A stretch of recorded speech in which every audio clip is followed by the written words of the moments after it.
Hezký den a vítáme vás u nového dílu IMV podcastu. V dnešní epizodě jsme velice komplexně a podrobně rozebrali naprosto všechno, co vás může zajímat o mikrobiomu a probioticích.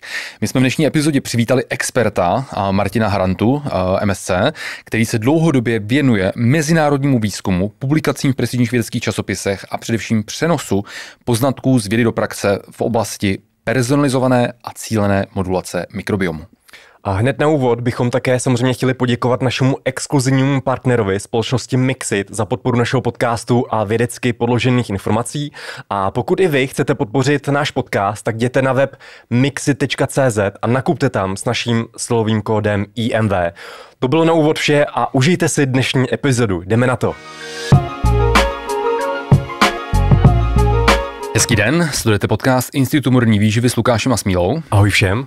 A my máme velkou radost, že v dnešním díle můžeme přivítat vzácného hosta Martina Harantu, vítej v našem podcastu. Ahojte a dobrý den všetkým. Což je slovenský expert na mikrobiom a CEO společnosti iProbio. Tak jdeme na to. My jsme strašně rádi, že tě tady máme, Martine, protože ty strašně hezky propojuješ tu komerční sféru s tou akademickou sférou. Takže my jsme vlastně dlouho už chtěli tady tu epizodu na mikrobiom natočit, ale pořád jsme neměli toho vhodného odborníka, který by tady měl, řekněme, ten neskreslený názor. Takže vítej v našem podcastu a jdeme rovnou na to. Pojďme si nejdříve ale vysvětlit ty základní pojmy. Jaký je třeba rozdíl mezi mikrobiomem a mikrobiotou a co to vlastně je? Dobre, takže tam ešte dokonca jeden termín, že mikroflóra, to je taký zastaralý. Takže zjednodušenie definície mikrobiota sú konkrétne mikroorganizmy, ktoré sú v nejakej konkrétnej oblasti, teda napríklad v hrubom čreve. Takže mikrobiota sú práve tie baktérie, tie vírusy, tie plesne, tie prvoky, tieto mikroorganizmy. Vlastne mikrobiota je nový názov pre mikroflóru. Mikroflóra sa používala predtým, ale ja si to pamätal, keď sme písali výskumný projekt v roku 2013, tak sme napísali mikroflóra do toho propouzalu a nám prišlo z Norska, že to teda nie je žiadna mikroflóra, to je mikrobiota, lebo keď to skúmaš, tak tam nemá žiadne vetvičky, ani korienky, ani nič, takže mikrobiota. Takže mikroflóra je veľmi zastaralé. No a mikrobiom sú teda tie potvorky, tie baktérie a všetky tieto mikroorganizmy, ich genetická výbava a zároveň prostredie, v ktorom žijú. Takže je to ako taký viacej všeobjímajúci výraz. No a v podstate, ale sú relatívne zameniteľné. Väčšinou sa je jasné, sa tým myslia tie mikroorganizmy, ktoré sú teda väčšinou v hrubom čreve, oni sú čiastočne aj v tenkom, ale vlastne to hrubé črevo je ako taký fermentor, kde sa oni teda nachádzajú. No a to často môžete vidieť u niektorých ľudí, ktorí hovoria, nie, to je mikrobiom, nie, to je mikrobiota, alebo sa chcú ukázať, že tomu viacej rozumejú, ale je to naozaj zameniteľné. Aj sa to často aj vo vedeckej literatúre sa to zamieňa. Každopádne ide vždycky o to, že to je nejaký zlúk mikroorganizmov. A u nás v ľuďoch najdôležitejšie sú teda v tom hrubom čreve, ale máme aj kožný mikrobióm, ktorý je zodpovedný za našu vôňu, ak voniame, alebo zápach, ak naopak nevoniame. Takisto je orálny mikrobióm, vaginálny mikrobióm, ktorý je veľmi podstatný pre ženy, ktorý môže pôsobiť tiež veľa problémov a takto. Čiže vždycky to ako ohraničíme a tam sú tie potvorky. Zajímavý. A já, když jsem v roce 2016 psal první články o mikrobiomu nebo o střevní mikrobiotě, tak v té době se všude ještě uvádělo, že ten poměr bakterií versus našich buněk je zhruba 10:1. To znamená, že v těle máme zhruba 10krát více bakterií.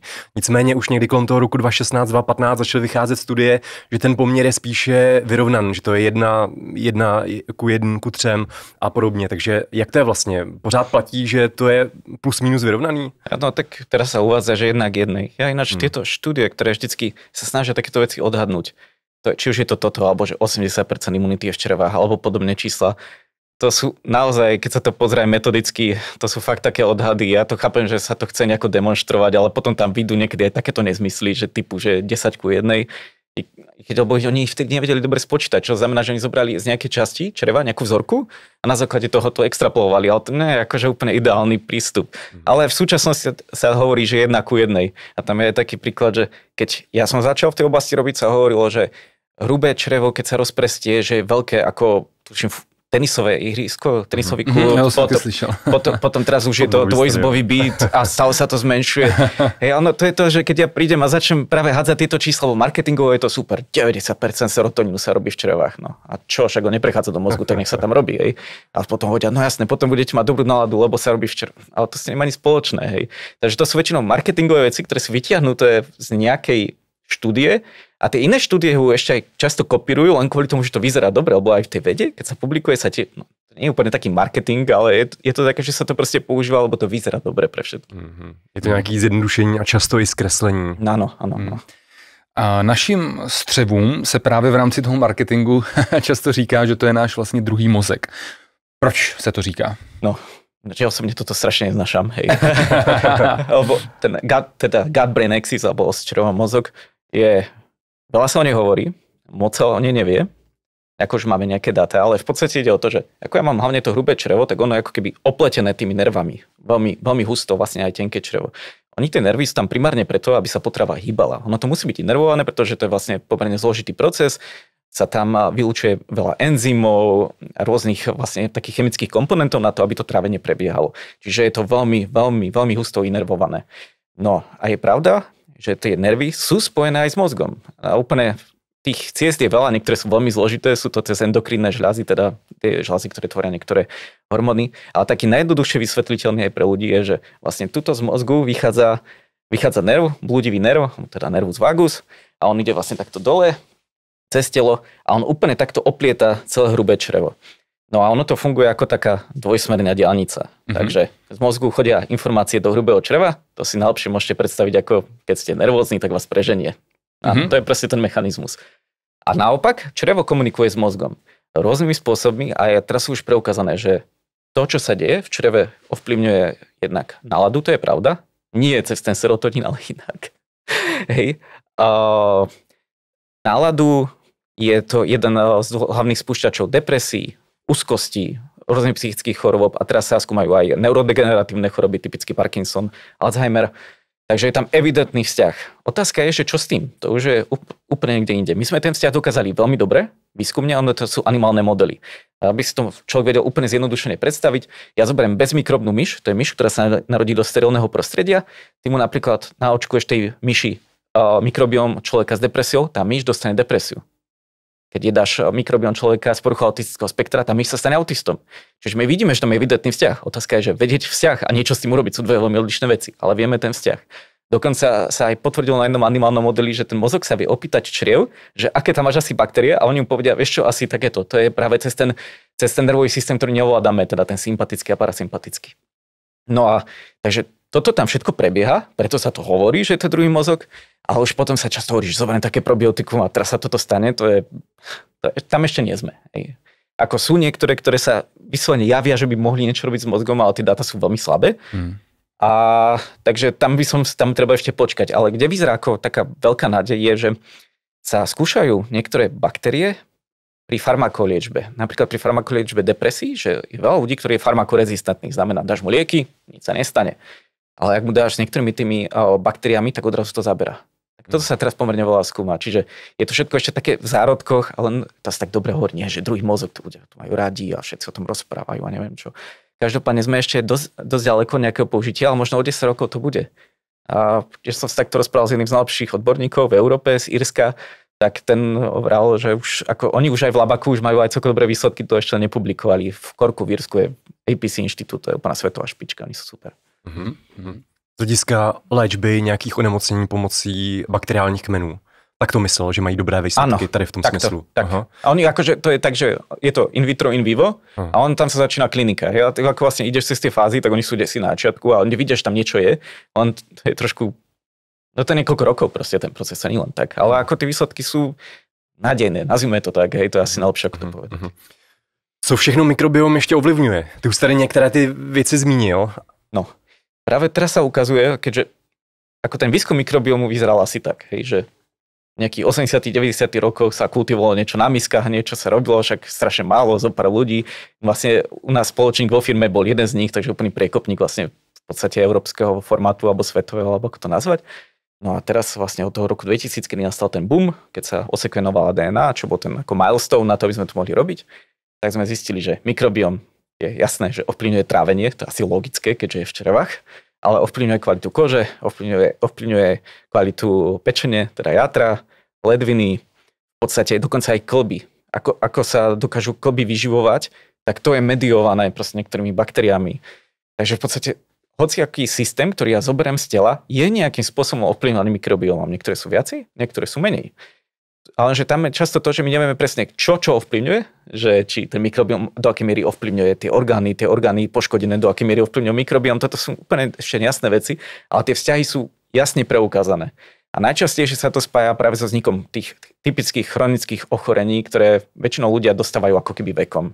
To sú kardiovaskulárne, metabolický syndrom, obezita, cukrovka druhého typu, niektoré druhy rakovín a podobne.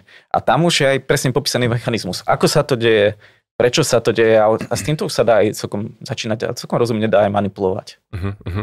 My jsme v minulém století měli problém ten, že ten výzkum té střevní mikrobioty byl velmi zkreslený, protože jsme dokázali ty bakterie vypěstovat na těch Petriho miskách, hlavně ty aeroby, že jo, ale potom samozřejmě je strašně těžký ten mikrobiom zkoumat jako celek, protože mně přijde, že to je strašně jako dynamický systém a ty, když ovlivníš třeba jeden bakteriální kmen, tak to ovlivní téměř úplně jako všechny další ty bakterie a další mikroorganismy, který tam jako žijou. A ten pokrok vlastně přišel až z hlediska NGSK, že jo? Next Generation Sequencing Method, kdy se díváme právě celkově na tu genetickou informaci těch bakterií a těch dalších vlastně mikroorganismů, který jsou v tom střevě. A myslíš si, že je ještě něco jako dalšího, nějaká další metoda, kdy vlastně můžeme studovat tady ten komplexní vztah, nebo jak v dnešní době se to vlastně studuje, abychom to brali jako celek? No, toto je extrémne zložitá otázka. Takže v prvom rade, to, čo sa doteraz najviac používalo, nebolo ešte NGS, bolo to 16S analýza. To si treba predstaviť tak, že skoro všetky baktérie majú tú nejakú genetickú výbavu a majú tam taký sektor, sa volá 16S, ktorú majú všetky, ktorý je veľmi, veľmi variabilný. Takže sa vlastne vyberie iba tá časť vždycky z tej genetickej informácie a pozrieme sa na to, že aké tie baktérie tam sú na základe tej variability. Ale tu vidím iba baktérie, to je dôležité. Ešte nejaké prvoky, no dobre. Hej, takže to sa používalo, veľmi dlho sa to používalo vo výskume, ale už by sa moc nemalo, pretože už máme lepšie, a to je to NGS.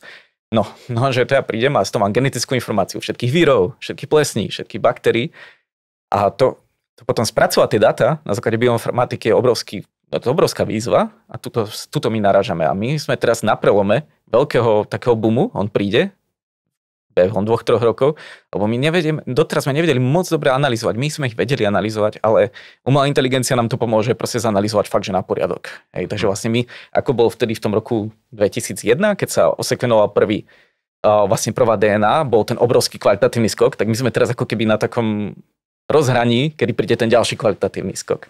No a tu my sa ale bavíme o tom, že pri týchto analýzach ty vlastne povieš, že aké tie mikroorganizmy tam sú. Väčšinou je to v nejakom pomerovom vyjadrení, teoreticky môžeš urobiť aj v nejakom kvantitatívnom vyjadrení, čiže povieš, že ich je tam 10 na 9 na gram.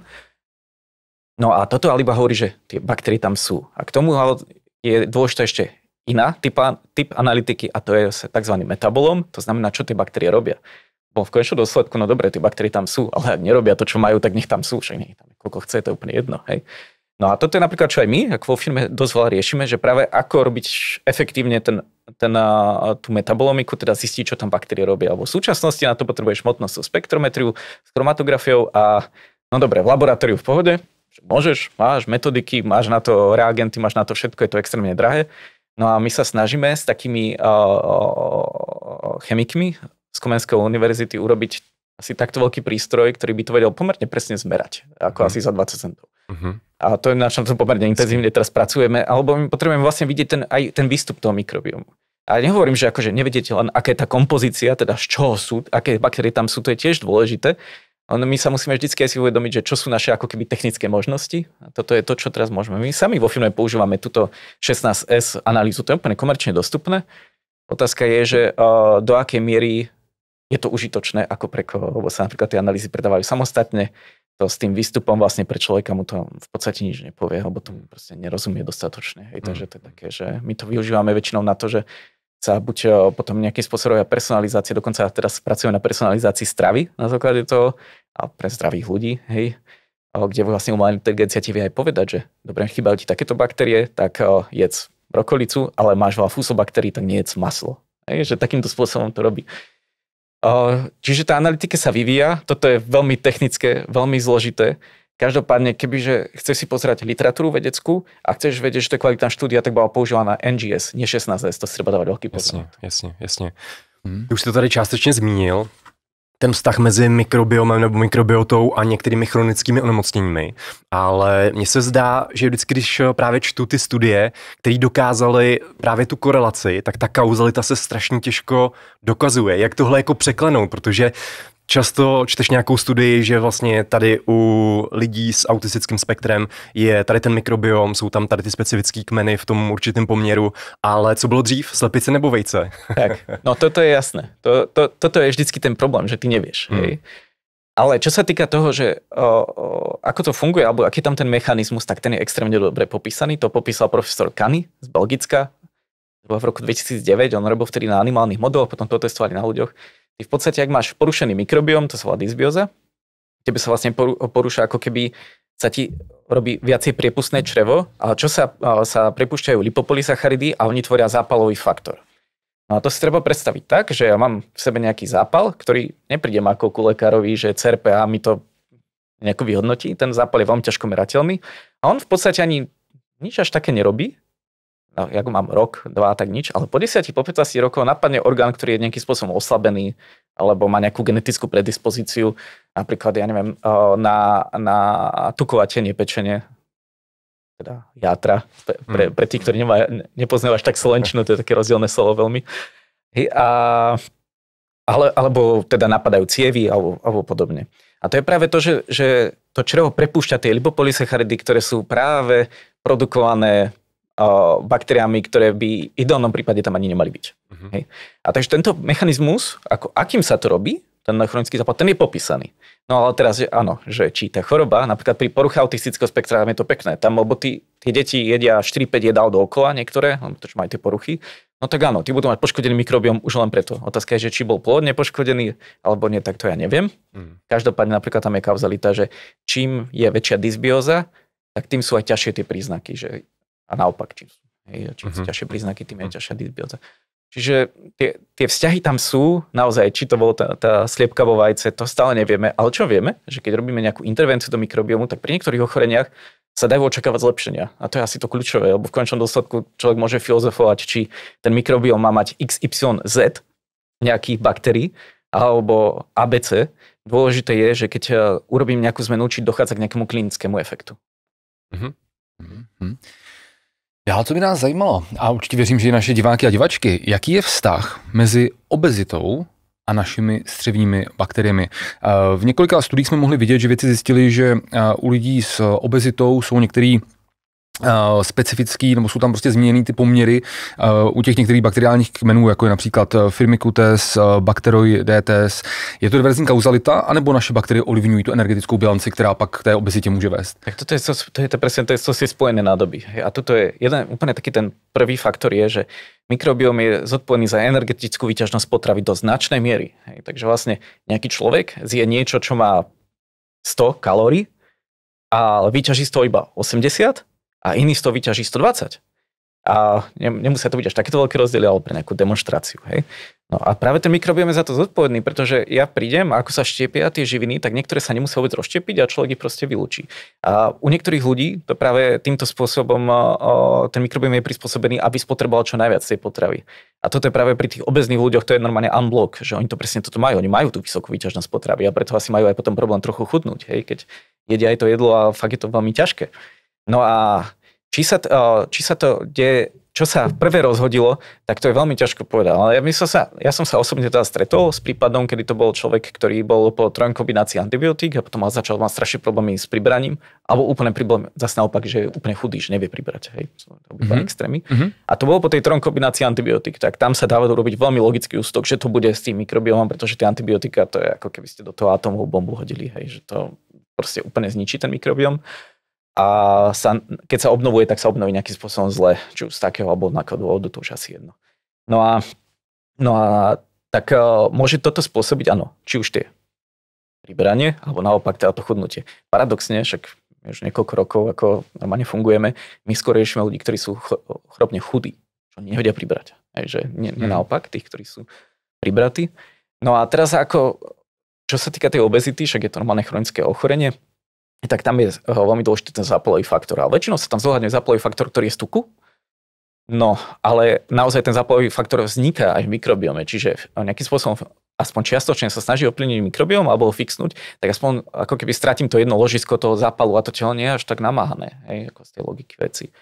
No a v podstate tie metabolity, ktoré tam sú robené tým mikrobiomom, tak niektoré sú pomerne energeticky veľmi výťažné, ako som hovoril. Takže vlastne to, čo sa tam naštepí, alebo to je tak, že jedna baktéria príde a zje nejakú časť vlákniny, z toho vylúči nejaký laktát alebo acetát a to zase zje iná baktéria a nakoniec je z toho niečo, čo už je energeticky vhodné aj pre človeka.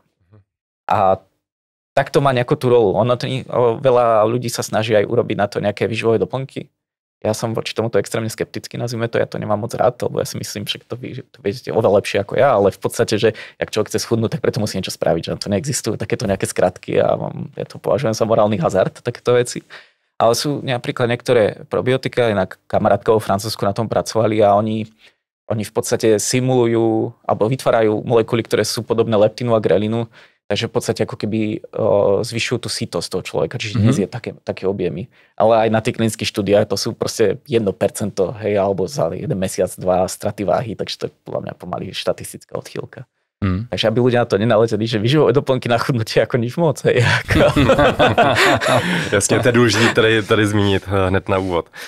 Mě by zajímaly třeba ještě psychiatrické onemocnění. Jaký je tam právě třeba mechanismus účinku mezi střevní mikrobiotou a těmi psychiatrickými onemocněními? Případně jestli mohou probiotika pomoci.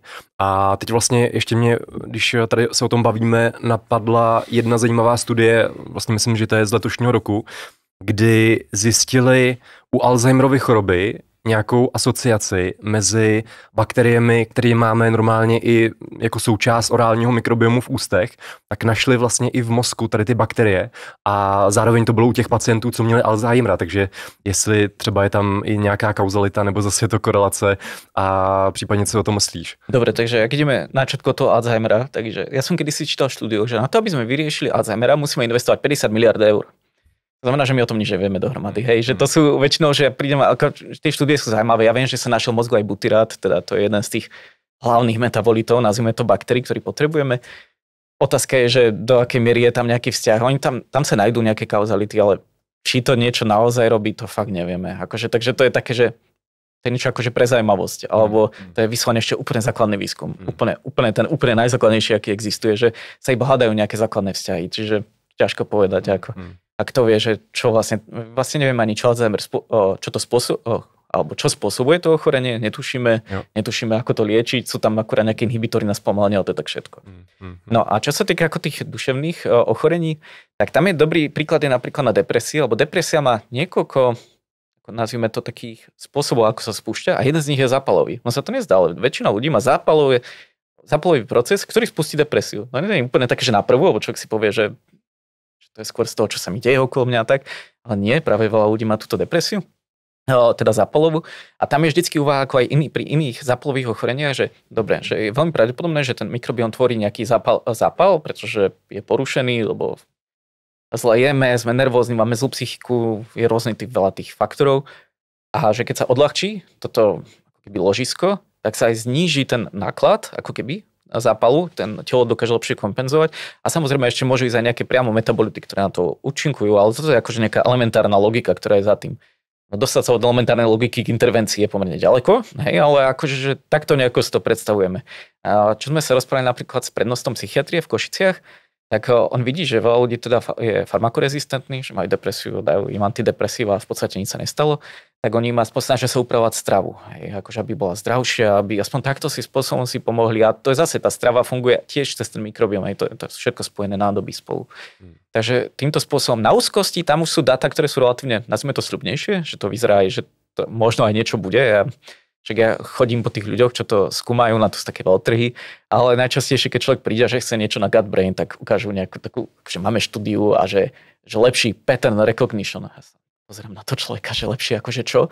No to, že keď uvidíš, že to je pohár, tak rýchlejšie prídeš na to, že to je pohár. A vrejme, že to urobila baktéria. Hej, no hej. OK, no. Že na to treba dávať strašne veľký pozor. Toto sa môže tendenčne zneužívať. My sme sa veľa rozprávali, že môžeme urobiť akože produkt ako na mozog. Ja s tým nie som proste OK, to je ako s tým chudnutím, hej, že Dáta jsou prostě také všelijaké. Tam ještě přesně jako ten zápal, ten zánět, taky vlastně zajímavý studie z hlediska orálního mikrobiomu, když má někdo vlastně chronicky parodontózu, zánět dásní, tak je tam potom vyšší riziko i kardiovaskulárních onemocnění. A ten jeden z těch potenciálních mechanismů účinku je tam ten, že když máme dlouho takhle ten zánět, který je lokalizovaný, tak potom to přejde do toho celkového zánětu v těle, zvýší se nějaký ty zánětový markery CRP a díky tomu potom to může třeba urychlit tu aterosklerózu a potom i ty kardiovaskulární nemocnění. Takže zajímavý vlastně podklad většině těchto nemocnění, nějaký zánět, chronický zánět. A souvisí to i právě s tím mikrobiomem. A to je fakt, že trvá väčšina tých chorób, keď to vezmeš, lebo v podstate, že no dobre, môžeš zomrieť na nejakú infekciu, ale však máme antibiotika, tak nechytíš fakt nejaký zlý vírus, tak väčšinou si OK. Hej? No a vlastne ľudia, na čo zomerajú, je, že odíde buď mozog, alebo cievy, alebo rakovina. No a cievy a rakovina to sú zápalová etiológia. Tam není o čom. Takže áno, o toto sa staráte, dáva veľký zmysel. A ja som to nevidel, iba som videl nejakú reklamu, ktorý sa mal, že longevity, tak to je presne áno. Že toto je jedna z tých vecí, na ktorú treba dbať a mikrobiom mal byť jeden z tých cieľov rozhodne. Jo. Pojďme na trošku více kontroverzní otázku, kterou my jsme vlastně v našem podcastu, vy, kteří nás sledujete pravidelně, tak jste to už slyšeli několikrát. Tak to se týká vlivu umělých sladidel, v uměle třeba slazených nápojích nebo třeba i v proteinových koktejlech a podobně na náš mikrobiom. Vlastně asi ten největší hype rozjela studie, pokud se správně pamatuju, od Sueza kolektivu z roku 2014 a pak ještě nějaká jedna další navazná studie a podobně. Teď se k tomu vždycky začnou celosvětově známí influenceři vyjadřovat a sdílet to na sociálních sítích a podobně. Takže dá se v tuhle chvíli jako bezpečně říct, že ta umělá sladidla, který není navíc, to není jedna látka, ale široký spektrum těch umělých sladidel, že mají jako jednoznačně negativní vliv na náš střevní mikrobiom. No dobré, takže toto není úplně moje forte, pozeral som to párkrát, takže v princípe, kde tam je, že práve to, že tie umelé sladidlá sú príliš veľká skupina, tak sú niektoré, ktoré sú vyslovene škodlivé, že akože unblock. Ja som tam našiel jedno, ale teraz ja si neviem spomenúť ten názov, ale ten má, síce je to umelé sladidlo, ale je to na nejakej karbonovej štruktúre, ako sú cukry urobené, klasické. A tam to vychádzalo celkom dobre. Hej. Teraz si nespomínam, ktoré, ale to je vlastne v podstate asi jedno, hej, lebo že je strašne zlé sa vyjadrovať o skupinách. To je, ako poviem, že všetky vitamíny sú dobré. Tak ja neviem, no tak keby som bral konské dávky vitamínu B, asi to nie je úplne ideálne, že áno. Alebo že všetky proteíny sú také alebo onaké. Proste tak nie je. No takisto je to aj pri tých umelých sladidlách. Ale je pravda proste, čo vieme, že rôzne stabilizátory, konzervanty a väčšina tých umelých sladidel naozaj poškodzuje mikrobióm a zásadným spôsobom. Aj dokonca tie, čo sa dávajú do výživových doplnkov, napríklad tie benzolány, draselné, alebo tak, to je úplný bordel. Hej. A to sa dáva hlavne do tekutých, lebo však to nemá stabilitu. A potom vám povedia, že jedzte to na mikrobióm, je to super a pritom je tam toto. Čo na to povedať? Jo. Ale mě vždycky jako zaráží, že jako pořád tam převažují ty animální studie a potom, když se díváme na ty studie na lidech, tak je tam zase spoustu jako limitací a zkreslení. A vždycky jako média to strašně přehání, že samozřejmě jsou tady nějaký potenciální rizika u těch umělých sladidel, ale potom, když se podíváš na tu konkrétní studii, tak zjistíš, že tam byly jako velké limitace, typu třeba že jedna skupina, která vlastně ty umělý sladidla dostala, tak je nikdy v životě nekonzumovala předtím. A to už je nějaký zkreslení samo o sobě, protože ty lidi zřejmě nekonzumovali ty umělý sladidla, protože se jich bojí. A oni je potom dostali v té studii stresová reakce, poruší se vlastně regulace třeba glykémie, senzitivita kvůli právě těm stresovým hormonům. A hnedka z toho chytnou média a začnou hlásat, nepijte uměle slazené nápoje, zabije vás to, způsobí vám to rakovinu nebo diabetes a podobně. Takže je to někde, ta pravda je někde asi mezi. To je asi, to je potom zrejme o množstvo, je to jedna vec. A druhá vec je vlastne, a to si tak pekne načrtol, že niekedy je problém s kvalitou vedy, ako celkom zásadný. A teraz vlastne ty, keď prídeš, dobre, animálne modely, ty na tom zistíš ten vzťah, ale ty ako náhle ideš na ľudí, to začínaš od piky. V podstate. By si nemal povedať, že lebo to fungovalo na kryse, alebo na potkanovi, alebo na prasiatku, alebo na niečom, takže to bude fungovať ľuďom. To je akože tak to nefunguje. Hej? Takže vlastne iba my dokážeme preukázať ten vzťah, ako som vtedy hovoril o tých depresívnych myšiach a tak, lebo to je dobre na to, lebo ty nemôžeš nájsť sterilného človeka, lebo tak to je asi nehumanné, hej, akože tento spôsob. No a ty ako asi ideš na tých ľudí, na tých ľudí, tak práve máš, či máš observačnú štúdiu, takú štúdiu, a či ten človek, čo to robil, vôbec tomu rozumel. Bol pred pár rokmi bola taká štúdia z Izraela, ktorá tvrdila, že probiotika nefungujú a tak, a teraz pozreli na tú štúdiu, ale že oni nevedeli ani definovať, aké baktérie tam dali vôbec, úplne to nemal hlavu a petu, hej. On tam napísalo sa 10 nejakých doktorov, že to skúšalo a teraz mali strašne veľa citácií a všetci sú spokojní. Ale to neznamená, že to je dobrá veda. Ako aby aj všetci ľudia si vedeli predstaviť, asi 70% vedy sú proste blbosti. Hej, lebo to robia ľudia, ktorí tomu nerozumejú, alebo iba s tým začínajú, alebo sa to neskôr vyvráti. Ale však to je v poriadku. My sa k nejakému poznaniu dostaneme. Hej, to je nejaký proces. Že to netreba to zhadzovať, ale tak to je. No a on asi strašne dôležité, aby aj tie štúdie koncipovali ľudia, ktorí to myslia dobre a chcú naozaj rozširovať tie vedomosti. Ja som bol v konflikte s jednou docentkou tuto z Prahy, ktorá urobila štúdiu, kde porovnala vegánsku stravu s typickou českou stravou, vyšla aj vegánska dobré, ergo vegánska je dobrá. A to je nezmysel, lebo keď robíš výskumy, všetky hovoria, že pre zdravého štandardného človeka, ktorý necvičí, ktorý iba nejaký normálny, je stredomorská strava najzdravšia. A tam není sa moc o čom baviť, hej. No a že keď ja porovnám vegánsku s Babšok Knedlo a s takýmito, no tak áno, tá vegánska vyjde lepšie, ale to neznamená, že je zdravá. Hej, a to je presne to, že aj tie štúdie, aj keď to niekto hľadá, že tomu treba aj potom aj rozumieť. A to už vlastne na laika je toto úplne, to je nemožné. Aj v podstate sa už musí iba spoľahnúť a veriť napríklad vám, vy to robíte dobre, hej, akože asi takto. Tady ty studie jsme tady velmi dopodrobná v jednom z našich předchozích dílů rozebírali a přesně oni často používají tady ty nesmyslné srovnání. Typická západní strava versus vegetariánská nebo veganská strava. To je jasný, že to vyjde lépe. OK, tak pojďme na další blok témat. Pojďme se posunout vlastně k té otázce testování mikrobiomu a k těm případným přínosům a naopak limitacím. V současné době vlastně všichni můžeme vidět na sociálních sítích, na internetu, že to je velmi populární, prostě to komerční testování mikrobiomu. A nás by samozřejmě zajímalo, jak ty se na to díváš ty jako expert a zdali opravdu jsme tak daleko, aby jsme podle teda nějakého rozboru našich bakterií dokázali prostě určit, jak by se člověk XY měl stravovať nebo neměl stravovať? No, takže toto má niekoľko takých, kde začať, lebo to je akože dosť zložité. Takže v podstate my prídeme, urobíme analýzu mikrobiomu a teraz, čo je dôležité, ty zoberieš ten istý mikrobiom, zoberieš 3 labáky, budeš mať 3 výsledky.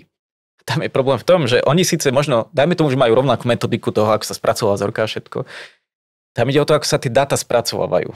Pardon, to už nechápali. Takže ty vezmeš 3 různý odběry toho stejného vzorku. Ano. A 3 různé laboratoře to vyhodnotí a budou to 3 různý výsledky. No, to všichni teďka pochopili, co jsi teďka řekl. Ano. No, to je docela zásadní. No, tak akože áno. Hej. Ale no, tu sa dostávame k takým veciam, že teda dajme tomu, že urobíme všetky tieto kroky v poriadku. Tam je vlastne veľká tá variabilita pri tom, ako sa vyhodnocujú tie výsledky slova bioinformatika. No a teraz vlastne ty, čo by si mal urobiť, keď to chceš predávať, mal by si tomu rozumieť a mal by si otestovať ten laboratórium, či to náhodou aj vie robiť. Takže toto my sme pomerne akože veľa riešili, že to nie je ako len tak. A teraz je, že si musíš povedať, že či chceš tie výsledky iba semikvantitatívne, alebo teda nejaké pomerové, že vidíš, že tam je 0,001 mikrobiomu je tento rod, alebo chceš mať konkrétne číslo, čiže tam sa musí dorobiť ešte PCR, že to sa nedá robiť iba sekvenáciami. No a teraz dobre, ti to dostane, však my to tiež používame, lenže my to používame na to, aby sme dokázali niečo ďalej vyrábať, že to ako medzikrok. Že ja si úplne neviem teraz predstaviť, že ja si kúpim od pána X nejakú tú analýzu, som laik, a mi to príde, že máš, ja neviem, toľko Akkermancí, toľko Fecalibacterium prausnici, toľko nejakého Bacteroidesa alebo čo. A čo ti povie na základe toho, jedz viac mrkve. Alebo niečo. Hej, že pre laika to nie je proste, z toho sa vlastne nič nedozvieš. Hej. To je marketingová hra viac menej. No ako to my ďalej akože používame, tak my to používame hlavne na to, že my vieme, že sú isté baktérie alebo isté prebiotika, ktoré dokážu stimulovať rast istých baktérií, ktoré vieme, že by mali byť v nejakých úrovniach. My nevieme, jak presne v akých, ale mali by byť. A úplne tak typicky sú jeden druh baktérií, alebo druh skupina, ktoré sú butyrát produkujúce baktérie. Tie baktérie produkujú to strašne veľa, ale asi najdôležitejšia molekula je kyselina maslová, butyrát, to je primárna výživa buniek hrubého čreva. Ty ak ho nemáš, tak to hrubé črevo stráda. Máte také krásne slovo na to, ja to aj na Slovensku hovorím vždycky. A že fakt je s tým problém. Ja teraz, to bolo často pri covide, že tieto baktérie sa úplne vymlátili. No dobre, tak keď vidíš v tej analýze, že tam nie sú, no tak s tým treba niečo robiť. Hej, to isté s bifidobakteriami, tak to by sa dalo robiť s Akkermanciami a podobne. No tak a ešte sa dajú dokonca aj otestovať napríklad aj, jak máš PCR, sa dajú otestovať aj kvasinky, napríklad či kandidy neprerastajú, alebo nejaké oportunistické baktérie, nejaká Klebsiella alebo niečo také. Takže to tam vieš otestovať. No, že ty, ak dostaneš iba tú analýzu a nemáš tú intervenciu, tak si dostal analýzu a čo s ňou? Hej, ako ja fakt neviem, akože čo na to povedať iné. No a takže my ako sa na to dívame ďalej je, že treba pochopiť jednu úplne základnú vec, sa budeme aj neskôr o tom baviť, ale probiotika ako také nie sú o to, aby úplne menili mikrobióm, oni sú o to, aby ti dali nejaký fyziologický efekt, pozitívny, klinický. To znamená, že ty nechceš, aby tá baktéria prišla na nejakom mikrobiome, tam robila nejakú paseku, ty chceš, aby ti zabranila tomu, aby si mal tak silné alergie. Na úrovni mikrobiomu to je úplne niečo iné, ale ty vlastne chceš od toho ten efekt. A práve pri tej analýze ty zistíš, že ktoré ti chýbajú, že ty vieš šťastie stimulovať ten rast nejakými prebiotikami, ale zároveň ty vieš, jak ti ten človek povie, čo s ním zle je, tak ísť po tejto logike, po tej intervenčnej, že to by mu mohlo pomôcť a tomu dáš. Takže keď to spojíš s tým, že čo človekom je, tak tá analýza môže mať nejaký efekt. No ale stále sú tam tieto problémy, ako hovorím. Jak niekto príde a kúpi si sekvenátor, však aj za mňou chodia furt tí predajcovia, to stojí drahé to je, ale akože, že kúp si sekvenátor, neviem, hovorím, a čo ja by som ako túto s ním robil? Hej, tam je proste labák v Nemecku, čo sekvenuje 400 vzoriek denne, oni tu už majú úplne vymakaný proces, to kým by som to tu zaviedol, tak na čo, hej?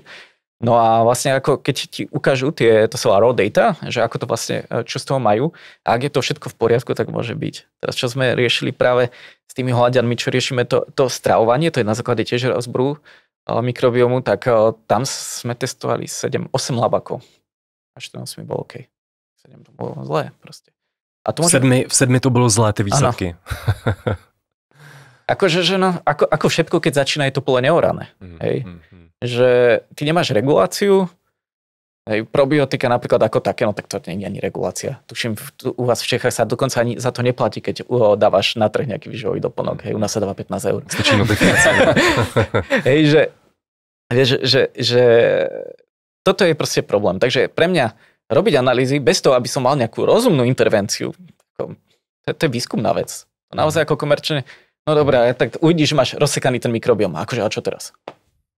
Máš jesť viac zeleniny, no tak to máš jesť aj tak, no, ako, ja neviem, hej, akože to za mě. Wow, tak to je hodně cenný. Tady to vidíte, co přímo říká tady odborník, který to testování dělá, má s tím obrovské zkušenosti. A já jenom, abych to shrnul vlastně pro diváky, aby to vlastně dobře pochopili. To znamená, jedna věc je kvalita té laboratoře těch testů. 3 různé laboratoře, 3 různé výsledky. Teďka si sám říkal 8 laboratoří, jedny ty výsledky byly jako použitelné do té praxe. Potom druhá věc je interpretace, protože na to jsem taky často narážel. Když ke mně třeba nějaký ten klient přišel, ukázal mi ty výsledky toho svého mikrobiomu, když to nechal otestovat, tak tam byly nějaký základní doporučení, ale byly strašně obecní. Ty obecní byly jíst víc vlákniny, vyřet ultraspracované potraviny a skoro všude to bylo jakoby stejný. Takže to je druhá věc. Takže pro toho běžného člověka to nemá moc velký význam nebo přidanou hodnotu, ale potom má to smysl z hlediska toho výzkumu a z hlediska právě třeba vývoje nějakých cílených probiotik a podobně. S tím takhle pracujete vlastně vy. Ano. To je, akože ono to je takto, z vedeckého hľadiska to má samozrejme nejaké svoje limity a nejaké problémy, že to často aj na diskusii, čo sa dá, nedá personalizovať, ale všeobecne veda aj týmto smerom proste ide, takže tam nie je moc akože na konečnom dôsledku čo diskutovať. A ešte jednu vec som zabudol, že keď niekto by prišiel a mu príde ten odberový set na to, my sme taká hovno firma, tak hovienko, a tak ideálne, keď v tej ampulke je taká tekutina. Hej, a ty vlastne tú stolicu od toho zobrieš a tak, lebo tá tekutina funguje ako buffer a záleží od koho máš tú ampulku, ale zhruba týždeň to vydrží normálne do 40 stupňov ako stabilné, lebo to vlastne zastabilizuje tú DNA. Ak to tam nemáš a tak to môže byť ako celkom problém. Hej, takže vlastne treba dávať bacha na toto. Ja som videl takú štúdiu, kde skúšali 6 labakov, lenže 3 nemali ani tento buffer, no tak samozrejme, že tam budú iné výsledky, ako, takže čo na to povedať, hej, ale ako takže... Tak to je taky hodně cenná informace. Pohlídejte si, když už si děláte tu druhou analýzu mikrobiomu, aby tam byl vůbec v té odběrové zkumavce ten buffer. To mě přivádí k další otázce. Co říkáš na to, že vlastně z hlediska toho testování mikrobiomu tam může být limitace, že my se díváme jenom na ty výkaly, na ty exkrementy, díváme se jinými slovy na ty bakterie, které prošly naší trávicí soustavou a které se tam neuchytily. To znamená, jenom prostě projdou naším střevem, jsou vyloučeny, ale ono to může nebo nemusí to korelovat s tím biofilmem nebo s těma bakteriemi, které kolonizují ty střeva. Je tam nějaká korelace, nebo se to může lišit, odpovídá to přesně?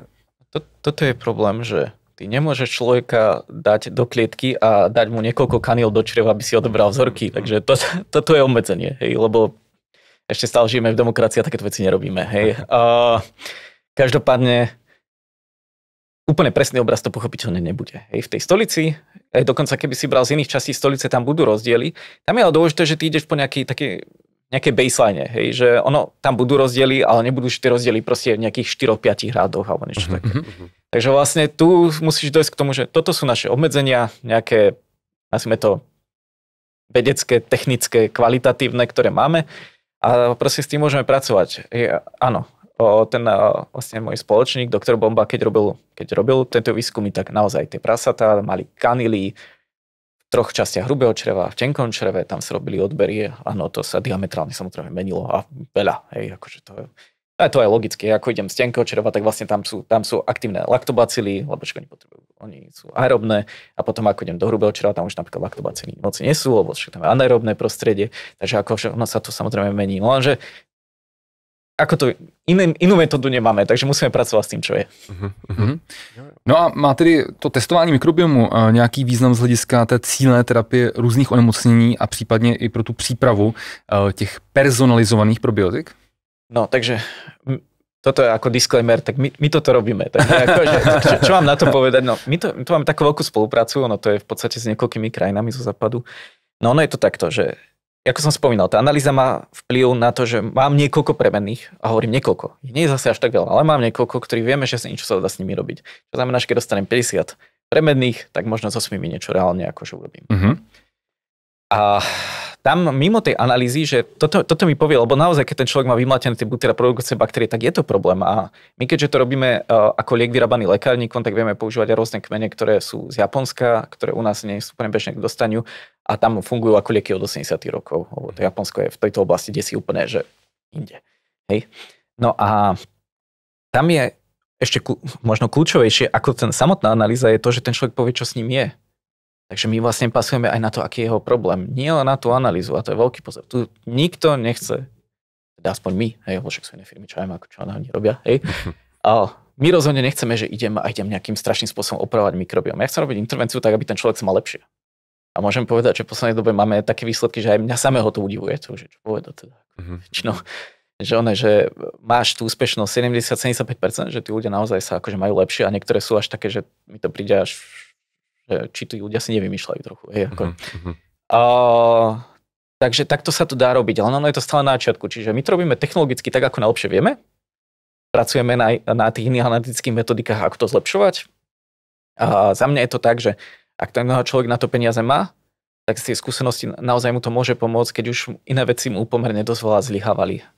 Takže a pre nás, mimo to, že to je nejaká komerčná sféra, i keď mám pravdu povedať, my na tom teda rozhodne nejako veľa nezarábame, pre nás je to aj čo dôležité, že my tam dávame taký disclaimer, že síce veľmi anonymne, ale nám to dáva nejaké dáta, z ktorých sa dá potom ďalej čerpať a vlastne stále to potom môžeš nejakým spôsobom zlepšovať. A toto je niekedy možno ešte hodnotnejšie ako ten predaj samotný toho komerčného výrobku. A to je možno aj rozdiel medzi tým, keď to robí niekto, kto sa ako tej sfére rozumie, a keď niekto iba hlupa predáva, hej, no bo my to vlastně používáme potom na další vývoj. Jenom jak jsi zmiňoval, že tam 50 různých proměnných a my můžeme 8 ovlivnit, tak to si narážel právě třeba na ty bakteriální kmeny, který produkují ten butyrát, takže například tam cílně můžeme například ovlivnit a to potom bude mít nějaký efekt na naše tělo, na naše zdraví. Presne tak, oni tým vlastně můžeš zobrať nějakou skupinu bakterií, napríklad nejaký Clostridium cluster XYZ, to už je jedno. No dobré, ale akože čo s ním? Hej, akože, že dokonca aj sa dá povedať, že v tom klastri, že sú niektoré dobré, niektoré sú zlé, že to je také veľmi atypické, ale sú niektoré tie baktérie, to je typicky lactobacilli, bifidobaktérie, Akkermansia, Faecalibacterium prausnici, tieto butyrát produkujúce baktérie, potom môžu byť aj niektoré, ktoré produkujú acetát, teda kyselinu octovú, acetát. Potom sú tam tie oportunistické patogény, lebo ty napríklad, keď vieš, že sú tam premnožené klebsiely, ty vieš, že proste máš niektoré baktérie, ktoré majú preukázaný efekt, že ich inhibujú. To znamená, že im zabraňujú tomu rastu. Čiže tam sa to dá dopasovať. Ale akože, že to nie sú zase nejaké až také zázraky, ako by si človek predstavoval, ale je to najlepšie, čo dokážeme. A akože za mňa stačí a hlavne, že sa dokážeme s tým posúvať ďalej.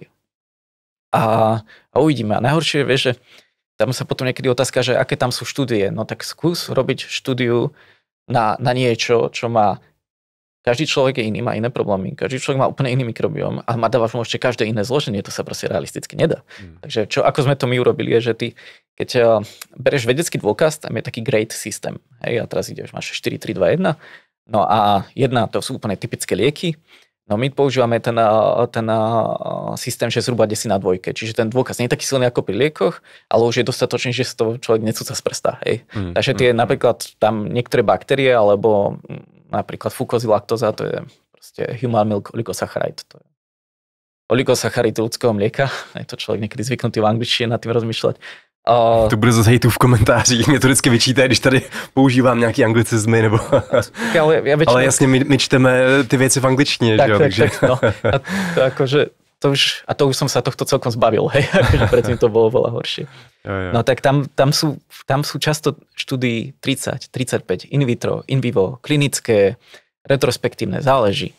Hej, my napríklad sme vydali teraz produkt, ktorý by mal ako v podstate stimulovať imunitu, zníženú chorobnosť. 35 štúdií. 20 rokov výskumu, akože tam ten dôkaz je relatívne dobrý, akože aj veľký, že stovky ľudí na klinických testoch. Takže ako ja to chápem, že keď to ľudia napadajú, aj odborníci, ako je to, tá výtka je akože relevantná a my sme sa vlastne teraz, keď sme aj my robíme najväčšiu výskumnú konferenciu na svete, tento rok bola v Prahe, tak sme boli tu. Ja som tam bol, díky za pozvání. Rádo sa stalo a vlastne my sme sa tam bavili a to v tej vedeckej komisii to sú ľudia, čo majú H-index 100 a viac, hej, to sú akože celkom ako borci, hej. A my sme sa aj bavili o tých personalizáciách a hovorím, že to sú také, že sú aj nejaké výtky, to je také semi-valid, že je to proste diskutabilné, to nie je, že jedna strana má pravdu alebo nemá. Takže toto bude vždycky trochu ešte sporné, každopádne už sa niečo s tým dá robiť a akože za mňa tie výsledky, ktoré máme, ja by som povedal iba také v rýchlosti, čo sa stalo, lebo to som neveril, že to vôbec takéto niečo. Nás nakontaktovali nejakí rodičia, že majú syna 28 rokov, prekonal nejaký infekt a zostal ležal na plúcnej ventilácii a bol krmený tou sondou, čo sa dáva do brucha. A že boli v Škandinávii, v Moskve, neviem kde, a nikde mu nevedia pomôcť a že chcú by od nás. A ja som voči tomuto extrémne skeptický, ja sa bojím týchto vecí, ale oni, že to prebrali s doktormi, oni, že to hrozne chcú. Tak OK, sa spravilo. A teraz potom volali, že prvýkrát za veľké obdobie, že nejaké zlepšenie, že keď mu menili tú sondu, tak sa mu to nezapálilo a nemuseli mu dávať antibiotika, že to je obrovská pomoc, že ho to hrozne zaťažovalo. A to je úplne logické. Tam môže stať, že keď sa zmení ten mikrobióm, tam nebudú prevádzať toľko tých patogénov, aby sa to zapalovalo. Takže aj toto je úplne extrémny prípad, samozrejme to málo kedy riešime, ale to ani moc nechcem, no ale dobre. Hej, ale evidentne sa tam niečo dá s tým urobiť. Hezky, super. Teď můžeme na to navázat dalším tématem, my už jsme se tady o tom bavili, ale pojďme si vysvětlit ještě ty pojmy, to znamená, máme tady spoustu pojmů, jako je probiotika, prebiotika, synbiotika, postbiotika, co všechno jako znamená? No dobre, kde začať? Tak a jdeme na ty doplňky stravy. No dobre, takže probiotika sú živé, pozor, toto je extrémne dôležité, živé mikroorganizmy, najčastejšie baktérie alebo kvasinky, ktoré v danom množstve prinášajú daný fyziologický efekt. Vyzerá jednoducho, že? Nikto tomu to nerozumie. Ako naozaj nerozumie. Toto znamená vlastne to, že ja zoberiem tú baktériu, alebo zmes nejakých baktérií, 2, 3, 4, to je jedno, a klinicky sa v tomto množstve a v takejto forme vyskúša na nejakých ľuďoch a to má nejaký konkrétny zdravotný benefit. To znamená, že vymyslím si, že my, čo používame tú jednu baktériu práve na tú moduláciu imunity, tá má klinický dávku pre dospelého človeka 1 miliardu. Lebo to bolo tak vyskúšané, takže tam dáš 1 miliardu tohto kmeňa a vieš, môžeš očakávať efekt, ktorý už bol predtým daný. To je probiotikum. Ak zoberieš takúto baktériu a dáš jej tam napríklad iba 0,5 miliardy, to už nebude fungovať proste, lebo ty tam dávaš iba polku tej účinnej látky.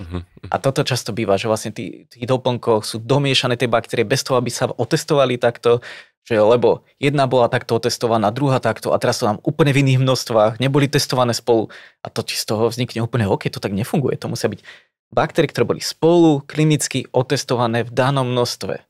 A to ti môžem garantovať, že 90% produktu na trhu toto nemá. Akože, lebo ja som dokonca videl produkty, kde mali rodový názov bol Lactobacillus a druhový bol z nejaký bifidobaktérie proste, že ani to nevedia dobre napísať. Šialené proste. Taký kočkopes. No, takže baktérie sú toto. A pozera, musia byť živé. Toto v Čechách je také strašne slávne, také, to sú že tyndalizované probiotika. To je taký oxymoron. Pre tých, čo nevedia, alebo však tyndalizácia je proces vlastne zahrievania, kedy uvaríš tie baktérie. No keď ich uvaríš, tak sú čo? No tak sú mŕtve. Tak nemôžu byť živé, tak nemôžu byť probiotika.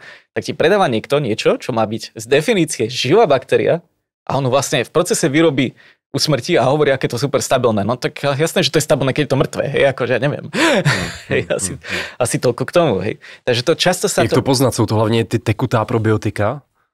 Niektoré tekuté ešte môžu byť teoreticky živé, ale niektoré to oni majú napísané, že tindelizované. Hej, akože to tam aj tvrdia. Akože, to znie dobře odborne, že jo? No to možno áno, hej, ale je to nonsens. A ono v princípe, to keď sa dostane ku postbiotikám, lebo to sú mŕtve baktérie, že to môže mať nejaký efekt, ale ja to nemôžem proste predávať ako probiotikum, keď je to mŕtve. Takže probiotika, živé mikroorganizmy v danom množstve, v nejakom skupenstve, v ktorom to bolo čisto práškové, alebo v tobolkovej, alebo teda na tej vodnej báze. Lebo sú probiotika, ktoré sú na vodnej báze a to sú zase také tvrdenia, že to sú jediné naozaj živé.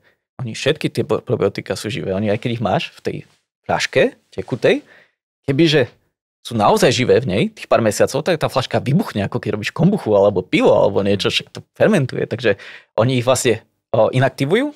Väčšinou sa to zabalí do také tukovej guličky a takto to tam žije. Takže ako oni tvrdia, že to sú jediné živé, tak to nie je pravda. Oni sú inaktivované takisto, ako keď sa liofilizujú, teda sa praškujú chladom. Hej, to sú také typické tobolkované.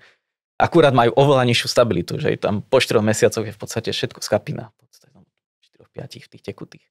Takže že keď aj niekto príde a chce sa odlišiť, že mám produkt a že mám tekutú formu, tak je lepšia. To nie je žiadny parameter. Tak ľahšie sa ti to pije. Dôležitý je klinický dôkaz a či sledujú vedu. Ostatné veci, či to je prášok v tom stickeri, alebo to je v tobolke, alebo je to vodičko, je úplne irelevantné, úplne nedôležité. A práve na tomto to oni najviac predávajú. Alebo že tam je 50 miliard tých baktérií. To je, proste sú baktérie, ktoré viac ako 3 miliardy ti nič neurobia. A to je normálne otestované, že dáš 1, 3, 7 a 10 a zistíš. Že tam není závislosť na dávce? No vôbec. Akože vôbec. Tam existuje jedna vec, to sa volá kmeňová špecifickosť. Možno s tým som mal začať.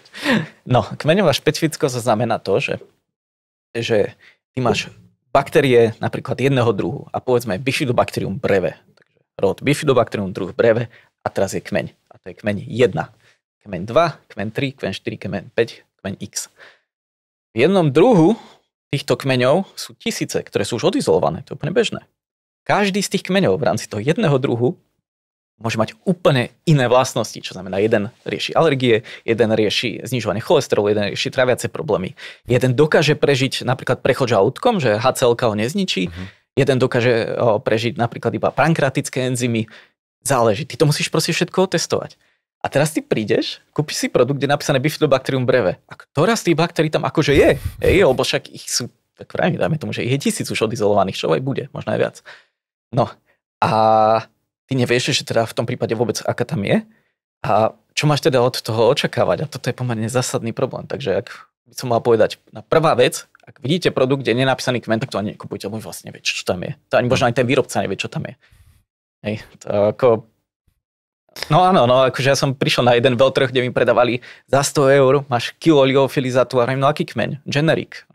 Jak generic? No však generic. Ale čo tam je? No však generic. Dobre, asi toľko k tomu, hej. Okay. Keď kupuješ normálne, tak to stojí 600, 700, 800 eur kilo, hej. Toto bolo za 100. Takže keď to nakúpiš, máš niečo lacno. Jo. No a takže vlastne ty pri tej kmeňovej špecifickosti musíš zohľadniť tú konkrétnu baktériu. Čiže tých probiotických baktérií, ktoré môžeš použiť, všetky tie lactobacilly, bifidobaktérie sú naozaj 10 000. Iba zopár je naozaj dobre preskúmaných, ale ich je strašne veľa, so strašne veľkou variabilitou.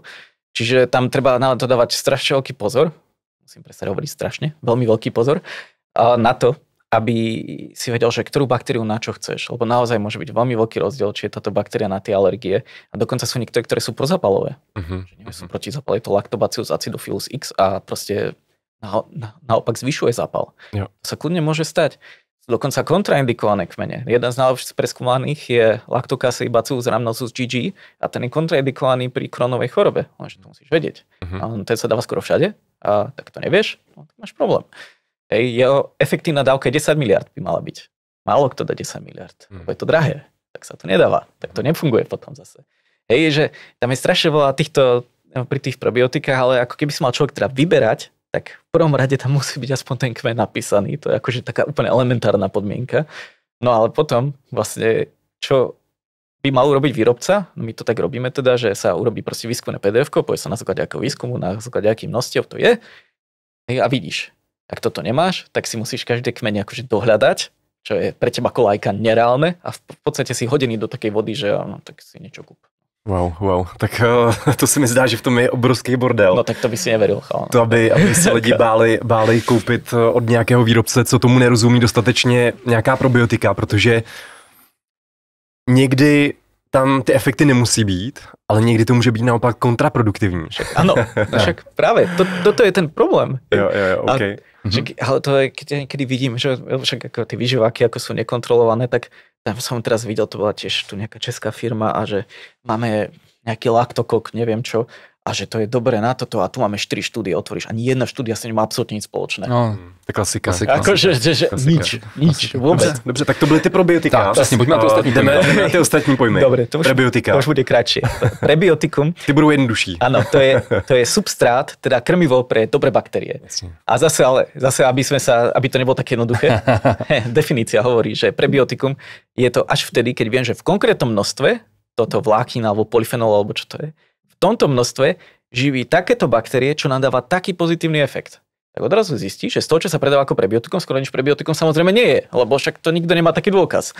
No, my také prebiotika jedný máme, lebo proste človek na to dáva pozor, ale ty vlastne keď prídeš, napríklad inulín ako až vo vyšším množstve funguje, oni keď to dáš do tobolky, že tam je 200 mg, to neurobí absolútne nič. Hej, že to je maximálne pre tých ľudí, čo majú IBS, tak ich z toho zduje. Hej, akože to je tak všetko, čo to urobí.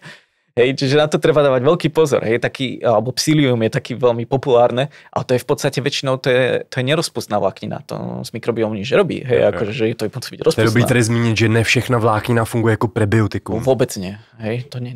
Ako ono je zdravé jesť vlákniny, o to akože nejde, ale ak sa bavíme na úrovni prebiotika, to už je nejaká úroveň vyššia ako potraviny, lebo to už vieme, že čo to má robiť. Napríklad my používame také prebiotikum a tam máš, vie, že tieto galaktoligosacharidy živia bifidobaktérie, za 7 dní sa zvýšia o toľko, to vieme.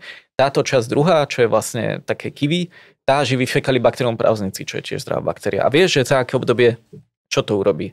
Vtedy je to prebiotikum, áno, ale ak je to iba tak, že niečo som našiel, nejaké rezistentné škroby z kukurice, zo zemiakov, alebo nejaký pektín v nejakom náhodnom množstve, to nie je prebiotikum, lebo zase tam nie je ten dôkaz. Takže prebiotikum tiež musí mať tento dôkaz, aby som to, no ale proste kebyže to všetci to dodržujú, tak odrazu zistíme, že máme aj dobré produkty na trhu. Áno, len...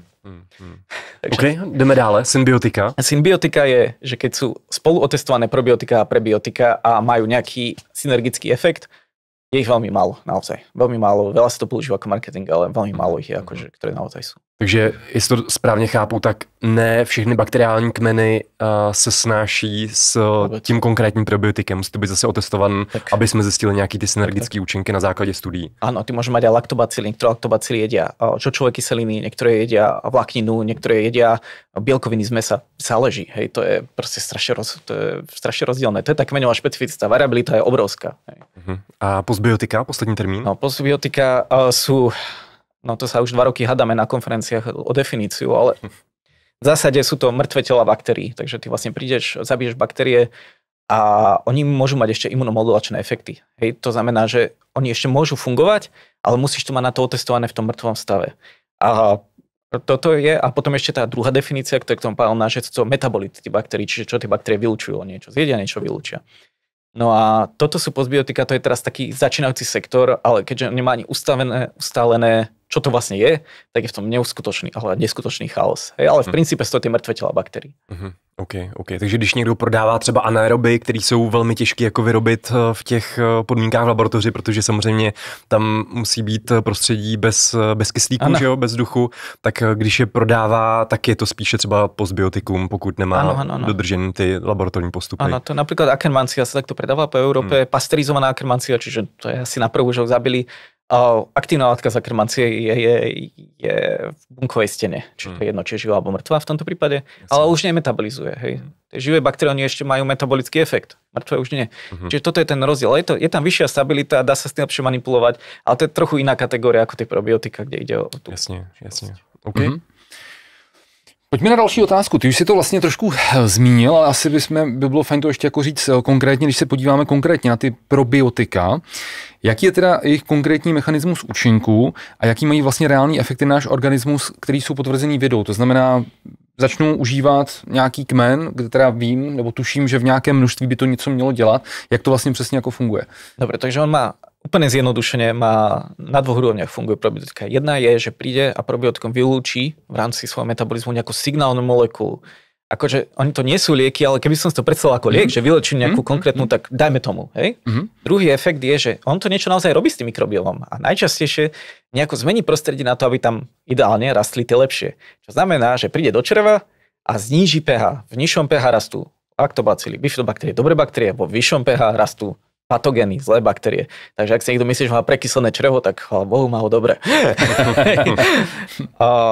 Takže toto je jedna vec. Takže veľmi zjednodušene to robia toto. A teraz je otázka, že čo konkrétne? No a to môže byť veľmi veľa vecí. Sa vrátim ku tej baktérii, čo používame na tú stimuláciu imunity, tak vlastne tam je krásne preukázaný peptidoglikán, ktorý je v tej baktérii, ktorý dokáže jednak stimulovať imunitu v črevách, ale on prechádza cez krvné riečisko a dokáže aktivovať bunky, ktoré sú v pľúcach, a teda v respiračnom trakte. A takže tam sú či už makrofágy alebo nejaké iné biele krvinky sú proste ako keby viacej nabudené, tak to asi najlepšie ako to povedať. Je to extrémne komplikovaný mechanizmus, ale je presne preukázaný. Takže môžu napríklad teda stimulovať imunitu aj týmto spôsobom. Úplne naprv môžu potláčať patogénne baktérie, že proste sa spolu pobijú, si najjednoduchšie ako to vysvetliť. Hej, a potom môžu napríklad pri trávení, že pomáhajú napríklad tráviť laktózu, aj to môžu štiepiť histamín, môžu štiepiť gluten. Pri tom trávení, čo ťa napadne? Hej, akože v podstate sa môžu v hociakom procese, ktorý tam je, sa môžu nejakým spôsobom zúčastňovať, to záleží od toho kmeňa. A no potom, keď ideš napríklad na tú kožu, čo je veľmi časté na ekzémy, tak tam je to o regulácii TH1, TH2 buniek a niektorých zápalových markerov, hej, jako TNF, alfa a podobně. OK. Co ty signální molekuly? Ty jsi to zmínil z hlediska toho prvního mechanismu účinku, tak co si pod tím jako mám představit? Je to právě třeba ten butyrát, ty krátké masné kyseliny? No práve butyrát tvoria anaeroby, ty moc nevieš vyrobiť, ale čo ty urobíš je, že napríklad nemáš bifidobaktérie a bifidobaktérie potrebuješ ideálne, hej, a tá bifidobakteriu zješ, teraz sa osídliš ňou z nejakého dôvodu, bifidobaktéria vytvorí laktát, acetát, to požere napríklad nejaká Clostridia, tá vylúči niečo a teraz príde to Faecalibacterium prausnici, požere to, čo oni požerali a vylúči ten butyrát. Lenže ty tam potrebuješ celý reťazec. To není, že ako tam niečo vyťahneš z reťazca, no a máš problém. No to je ako keby molekulárna kaskáda, alebo ako to nazvať. Takže preto je dôležité mať, ako keby, to je to o tom vyvážení mikrobiomu, tak aby tam vlastne dochádzalo k tým synergickým vzťahom. Takže vlastne ty jednak teda potrebuješ ovplyvňovať mikrobiom, to sa oveľa lepšie ovplyvňuje prebiotikami ako probiotikami, ale môžeš aj probiotikami. Probiotika práve ty chceš ísť práve po tom konkrétnom efekte, my to voláme cielený efekt. Takže my to aj tak produkty robíme, že chceš mať taký efekt, taký. Aby si vedel dopredu, aby si nemusel chodiť po Google Scholar alebo PubMed a hľadať, že ktorý ten kmeň čo robí, hej, tak my to urobíme za ľudí. Jasně. Je pravdou, že probiotika fungují jenom po tu dobu, co je užíváš, nebo mají nějaké třeba prokázané chronické účinky? Ne, akože druhá väčšina probiotik funguje iba keď ich užívaš. Je veľmi málo z nich, ktoré osídlujú. To je zase tak kmeňová špecificita. Niektoré dokážu osídliť na nejakú dobu. Každopádne, ak aj oni neosídlia, môžu urobiť takú zmenu v mikrobiome. My máme také tie probiotika, kde vlastne ti zvýši sa takým zásadným spôsobom počet bifidobakterií a aj po washout perióde to zostáva. Hej, takže oni skôr urobia nejakú takúto zmenu, ale tú zmenu tej signálnej molekuly, tak tu dostávaš iba vtedy, keď to ješ. To ti nezostáva. Ale oni to môžu zase ale nejako aj posunúť ten mikrobiom. Takže nějaká modulace, co tam může mít nějaký chronický efekty, tak tam možná potom vlastně je částečná. No môže byť, áno, môže byť, ale ako primárne by som to skôr videl na tú signálnu molekulu, akože máme ale aj skúsenosť, že ľudia vybrali po roka probiotika a mali vážny stav a boli v pohode. Ale to asi je preto, lebo keď ľudia aj zaplatia a chcú a neviem, tak začnú aj lepšie jesť, začnú cvičiť, lepšie spať. A to je vlastne také, že sa to doplňa navzájom. Ale ak ja žijem, ako som žil predtým, že čo mi rozbilo ten mikrobióm, že som teda jedol tie blbosti, tie spracované potraviny a veľa cukrov a veľa som pil alkoholu a ja neviem čo ešte všetko možné. Spal som 4 hodiny denne a robil som v nejakom korporáte 20 hodín denne, no tak áno, ten mikrobióm bude zodratý tak ako ja.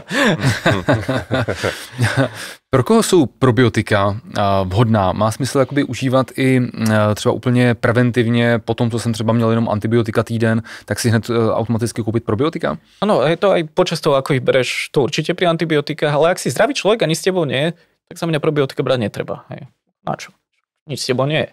Môže byť iba akurát, keď ide to nejaké ťažké chrípkové obdobie, napríklad teraz pôjde zima a máš doma deti, ktoré sú v škôlke a v škole. A to nás čeká letos, no? Hej, no ja mám tiež takto a to nosí domov všetky možné bordele, čo ťa napadne. Hej, je to isté, moja žena je učiteľka. A takže vieš, že bude takto zaťažné. Tak nebolo by od veci brať tie probiotika, ktoré ti môžu pomôcť ako keby zvýšiť tú obrannú schopnosť, lebo nechce stále sedieť doma, hej, s nejakou rímou alebo niečím horším. Teraz lieta všetko, čo ťa napadne. No a tak vtedy áno. Ale za mňa, čo by probiotika teda iba v tých zaťažujúcich obdobiach, keď si zdravý, na čo, hej. No ale prebiotika ako také, to je zvýšený príjem vlákniny, tak ja by som povedal, že to by unblock mohli všetci. Vzhľadom k tomu, že ten príjem vlákniny v populácii je proste nízky, ľudia mali jesť tých 5 pestí ovocia a zeleniny, no tak ja mám ešte malú pes, u mňa je to ešte OK, ale akože ľudíč má väčšiu. Každopádne to skoro nikto nerobí. Hej. A tam už je to na mieste a tam sú veľmi dobré dáta na vlákninu ako takú, na prebiotika, na dlhodobé branie sú veľmi dobré dáta na chorobnosť. Normálne aj pri vážnych ochoreniach, napríklad pri rakovine to dokáže mať pomerne dobré efekty na limitovanie tých nežiaducich účinkov, hej, liečby. To záleží, takže za mňa ako vláknina, alebo teda polyfenoly, to záleží, čo človek chce z toho, tak určite áno. Okay. Michal tady z produkce se mi předtím přiznal, že měl nějaké střevní problémy na vodě. Má smysl, když někam jedeš na dovolenou nebo právě na vodu, smysl brát vlastně probiotika z hlediska prevence tady těch cestovatelských průjmů? Určite áno. On musíš brať zase tie probiotika, ktoré majú preukázaný efekt ten inhibičný voči patogénom. Čiže zase musia byť otestované na to, že proti niektorým patogénom niečo robia. Takže typicky, ak ideš do Egypta, tak tam prerastá proste Escherichia všade, hej, E. coli. No tak je to dobré, keď to je niečo, čo inhibuje E. coli. Hej. Takže toto musíš mať také, ktoré majú ten inhibičný efekt. Takže ak takéto nájdeš, za mňa, hej, ja to sám robím, hej, takže... Okay. A ešte bych doporučil nepít vodu z řeky, no? No, to je celkom fajn, no, akože, že je tam nejaké... Zdravíme do produkce. Keď synice, alebo nejaký bordel, no, ako... Doufám, že nám teďka nevypne nějakou kameru tady. Tak, pojďme dál. No, jak poznat ty kvalitní probiotika? Ty už si tady nějaký ty typy zmiňoval, to znamená, vždycky ten výrobce by měl tam uvádět třeba ty studie, ty konkrétní bakteriální kmeny, ten počet, který byl zjištěn, že je opravdu efektivní v těch studiích. Co nějaký další rady? No, niekedy je tá forma, že najčastejšie sú teda kapsulované, úplne najčastejšie. No a tam je to o tom, že ako sú zabalené. Hej, oni niektoré druhy plastov alebo niektoré druhy tých blístrov prepúšťajú vlhkosť alebo kyslík, ako náhle sa to stane, tak to je koniec. Hej, to vlastne to funguje tak, že ak máš liofilizovanú baktériu, to znamená, že on sa nafermentuje taká masa a to sa prudko zmrazí, sa to rozpadne na prach. Ako náhle dáš to akúkoľvek vlhkosť, tá baktéria sa zobudí, hej, sa pozrie okolo seba, nemá čo jesť, skape. A toto je to, čo sa tam stane. Hej, a to je podobné, to môže byť aj s kyslíkom u niektorých. Takže tam treba dávať niekedy pozor aj na to balenie, že keď to vyzerá nejak, my to na Slovensku hovoríme švixovo, tak biedne, hej, tak to asi nebude úplne OK. Hej, úplne najlepšie k tomuto je buď nech to je alumínium, teda hliník, alebo sú také špeciálne dózy, ktoré majú asi takúto hrubú vrstvu desikantu v tom plaste v strede, no to by mohli ešte byť, ale inak ako môže byť tam takýto problém, ale toto je už taká veľmi technická vec. Ako v zásade najdôležitejšie je naozaj ten vedecký dôkaz, či tam naozaj je to, čo by tam malo byť. Wow, ale je jako hodně zajímavý, že i třeba obal může ovlivnit jako to spektrum, to složení těch bakterií a jako tu kvalitu toho produktu. No. To je hodně cenná informace. To většina lidí absolutně netuší. No tak hej, akože ja som bol tiež prekvapený. Ja som myslel, že tie blístre, tie klasické, čo máš všetky lieky v tom, že to normálne, že to je dobre. A som videl testy a tie testy dopadli úplne katastrofálne. Tak sú potom také blístre, neviem, kto to používa, aj u nás to je tuším, neviem, či Bioga, alebo kto to má, to sú také celoalumíniové, to je z Japonska, taký patent a tie fungujú dobre, lebo to je vlastne celoalumíniové, ako je to zabalené. To je OK. Takže jde o to, aby nepropouštili vzduch. Tak. A vlhkost, jasně. A s tím souvisí další otázka, je nutný skladovat ty probiotika v lednici? To záleží od kmeňa zase. Niektoré kmene, teraz ale väčšinou už ako sa zlepšila tá technológia, drevá väčšina kmeňov je teplne stabilná. Hej, takže normálne, ak to máš, hej, tak ako uvádza sa do 25 stupňov, ale keď to dáš aj do 30, nič také strašne sa nestane. Takže v tej bytovej teplote typicky, to je v pohode. Úplne v pohode, hej, to vydrží. A ono sa to ešte dokonca tak robí, keď to robíš na poriadok, že sa to na začiatku pri výrobe trochu preplňa, alebo ty máš straty, hej, takže dáš tam proste toho napríklad dvojnásobok a ono vlastne ty potom tým pádom, lebo prirodzene to množstvo klesať bude. To sú živé mikroorganizmy. ale tak to nejakým spôsobom takto ošetríš. Hej. Najlepšie sú tí borci, čo napíšu, že je tam 10 miliard baktérií v dobe plnenia. Výborné, gratulujem. Hej. Takže ideálně, aby těch 10 miliard tam bylo na konci té expirace. Tak. Aha. A s tím souvisí ještě otázka, jestli ty kapsle a ty probiotika, respektive ty živé bakterie, vůbec přežijí ten průchod tím naším žaludkem. Ty jsi říkal, že některé kmeny jsou dokonce stabilní a že dokážou vlastně přežít to působení kyseliny chlorovodíkové v žaludku. No. Ale co ty další? No tak my používame iba také, tak pre mňa je to ako pomerne jednoduchá odpoveď, hej, ale v princípe je veľmi málo z nich, ktoré naozaj toto prežíva a to sa volá selekčné kritérium. Ty vlastne prídeš a ako bereš kyselé zely a teraz si urobíš 200 izolantov, hej, že máš 200 misiek. No a z toho možno jedna z baktérií má naozaj tieto vlastnosti, ktoré by si o to potreboval a potom možno aj niečo robí, ale ty potrebuješ najprv, aby to vôbec prežíval. No a tu sa vraciame k tomu, že niektorí ľudia to kupujú za tých 100 eur, tie generická, to má fakt čo to je, hej, a to nevieme, či to prežíva. Takže tak jednak to môžeš ochrániť tak, že to dáš do tej enterosolvetnej kapsuly, to znamená, že tá kapsula sa rozpúšťa niekde v strede tenkého čreva plus minus. A potom máš ešte tú technologickú skúšku, že to sa normálne urobí, tak sa na niekoľko hodín hodí do tej HCL-ky alebo pankreatický enzymov žlčových kyselín, to sa do toho hodí a prežívaš? Hej, no dobre, tak to je OK. tak to sa to vytestuje. Veľmi jednoduchý test, ale musíš mať dobrú baktériu. Tady taková otázka, kterou jsme si nachystali, ale ty jsi to už hodně jako zodpověděl. Jako jestli bys dokázal tak nějak shrnout, jenom prostě pro naše diváky, divačky, jaký kmeny bakterií bychom obecně teda měli preferovat, když teda se někdo dívá na ty různé výrobky různých výrobců a případně tady jestli platí, že čím jich je v tom výrobku vlastně více, tím lépe, což ty už tady několikrát vlastně vysvětlil, že to není tak, jenom tak jako obecně pro ty diváky, divačky, na co by se měli dívat, když to drží v ruce prostě. Tak v prvom rade sa musia pozrieť, či sú tam označené tie kmene. To je úplne prvá vec. No a v podstate niekedy ešte dobre sa pozerať, že či tam nemajú napísané, odkiaľ tie kmene majú. Napríklad, keď majú z Christian Hansenu, alebo zo Sako, alebo Probiotical, keď to napíšu, tak to sú dobré firmy. Niektorí borci to berú z Číny a to ani nikto nevie, čo v tom poriadne je. Hej, neviem, že to je vyrobené na Slovensku. No a takže vlastne na toto, ale v končnom dôsledku iba pozriem to zloženie. Ja dokým nemám k tomu ten vedecký background, tak aj keby si to mne teraz tu donesol, ukázal, tak ani ja ti nepoviem. Neviem, to sa nedá. To je práve to záľudnosť na tom. Nedostatok regulácie, ktorý tu je, lebo sa to necháva, má za následok to, že to je úplne Eldorado, že to je úplne šialené proste. Akože úplne. Bohužiaľ, ja by som rád dal nejakú inú odpoveď, ale... No ne, ale je to jasný, no. To je strašně cenné vědět, no. Pojďme se ještě podívat na poslední okruh otázek, a to znamená probiotika z doplňků stravy a versus pevná strava. Jak se to liší a jestli má smysl vlastně přijímat ty fermentované potraviny, které také třeba probiotika obsahují a jestli tam jsou jako benefity, jestli to jde nějak jako porovnat. Tam je prvý veľmi dôležitý detail vedieť, že v potravinách nie sú probiotika, v potravinách sú baktérie. Tak som spomínal, z 200 izolantov z kyselého zelí je jedno probiotické. To znamená, že fermentované potraviny sú zdravé. Ja sám každé ráno jem biely jogurt. Proste mne to robí strašne dobre, aj na laktózovú intoleranciu. Ináč, by the way, hej, na to je normálne hot claim, že biely kyslý jogurt ti pomáha liečiť laktózovú intoleranciu, teda symptomaticky. Nie je to príliš moc intuitívne, ale je to tak.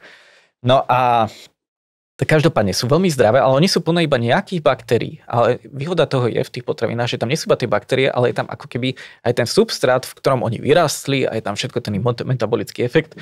Čiže za mňa, čím viac fermentovaných potravín, tým akože lepšie. Takže ak máš rád kyselé zelí, jedz kyselé zelí, ak máš rád jogurty, kefír, jak chceš, rob si kombuchu. Ono to akože vo všeobecnosti zdravé je, ale ten claim je ako keby, že borúvky sú zdravé, brokolica je zdravá. Áno, aj fermentované sú zdravé. Rozdiel proti probiotikám je, že tam už vieme ten efekt a vieme, že to bol za tým nejaký rozsiahlý vedecký výskum. To sú dve úplne odlišné kategórie. A viem, že oni mne tu aj posielali od vás v Čiech takú nejakú kombuchu, aby som sa k tomu nejako vyjadril. A tak je to kombucha, v ktorej je veľmi zanedbateľné množstvo nejakých polyfenolov v čaju a tak. Akože ono to zdravé je, ale akože, že to je tak všetko. Hej. Tam je problém, že u tohohle nejmenovaného výrobce jde o to, že oni mají normálně dost drsný zdravotní tvrzení, které jsou mimochodem ilegální a prostě, že to prezentují jako všelék, no, což je prostě prasárna. Že to vlečí závislosti, nádorovú onemocnění, obezitu. Až takto, lebo ja som z teba pozrel to zloženie a že oni tam majú, že rutín. Sa dívam, rutín je antifungálny agent. Prečo by som to dával do kombuchy, čo je Čo je proste huba. To je proste úplne, že, ale samozrejme v takom množstve to nič nerobí. Alebo že tam mám teda tie katechiny, tie polyfenoly z zeleného čaja, ináč ja som robil na veľmi veľkom výskume polyfenolov, to je moja obľúbená skupina týchto. A to je proste, že keď sa to skúša, aby to niečo robilo, tak to je 20-30 násobná koncentrácia. Takže to nerobí nič, ale možno napíše, že to tam mám, ale to je, však áno, lebo polyfenoly sú extrémne drahé. Hej, to, keď kúpim kilo, to stojí 300 €. Takže to sa nedá urobiť. No a ináč ku tej kombuche napríklad, teraz sme mali prezentáciu na konferencii o tom, robili veľkú metaštúdiu a akože je to zdravé, ale nemá preukázaný žiadny reálny zdravotný benefit konkrétny. Takže ešte stále to nemá ani vlastne nič dokázané, ani kombucha. I keď ja by som to pil, keby sa mi to chce robiť, hej, ale ako... Tam jsou navíc jako problémy a nějaké ještě rizika, že když si někdo jako vyrábí doma, tak nějaká bakteriální kontaminace a dokonce i u nějakých jako imunokompromitaných lidí se tam můžou vlastně potom vyskytnout nějaké alimentární infekce i při těch komerčních produktech, co si koupí vlastně kombuchu v tom obchodě, no, v té zdraví živě. Presne tak, preto my napríklad ani pracujeme iba s baktériami, že nepracujeme s kvasinkami, presne toto, že nie je to úplne až tak dokázané, ale je tam sú case studies, teda kazuistiky, ktoré nejaké hovoria, že keď ješ tieto huby alebo kvasinky, tak že tam môže dojsť nejaké infekcie. Takže za mňa v prvom rade vždy bezpečnosť, až potom, že radšej nech to nič nerobí, ako keby to malo byť nejaké spôsobom nebezpečné. Ty jsi ještě zmínil zajímavou věc, že ten bílý jogurt tím může pomoci s laktózovou intolerancí. Ano. Jaký je tam mechanismus účinku? Je to právě, že to indukuje ten enzym laktáza, která tráví ten mléčný cukr? A nebo je to hlavně přes ty bakterie, přes ten mikrobiom, který se učí trávit tu laktózu? Ani jedno. Ináč to je jediný health claim, ktorý naozaj je od EFSA. Pre tí, čo nevedia, EFSA je v Európe proste regulátorná organizácia, ktorá reguluje potraviny a toto, že čo môžeš vlastne povedať, čo naozaj má nejaký efekt. A toto má a je to vlastne o tom, že ty keď vyrábaš jogurt, tak sa tam dá proste Lactobacillus delbrueckii a Streptococcus thermophilus a oni vyrobia jogurt tak, že požerú tú laktózu a ten čistý jogurt. A oni tam, a to je dôležité, je ten jogurt celý čas v chladniarskom reťazci, tak oni žijú normálne v tom, to vydrží mesiac, hej. A on stačí, že to 4 hodiny vyťahneš a to pokape všetko, jogurt je extrémne nestabilný na toto, no dobre, ale že dajme tomu, že tam sú, a ty keď ich ješ, tak vlastne ty ich máš v sebe a oni tam stále ešte ďalej žijú a oni vlastne tú laktózu vštiepia, keď ju potom zješ.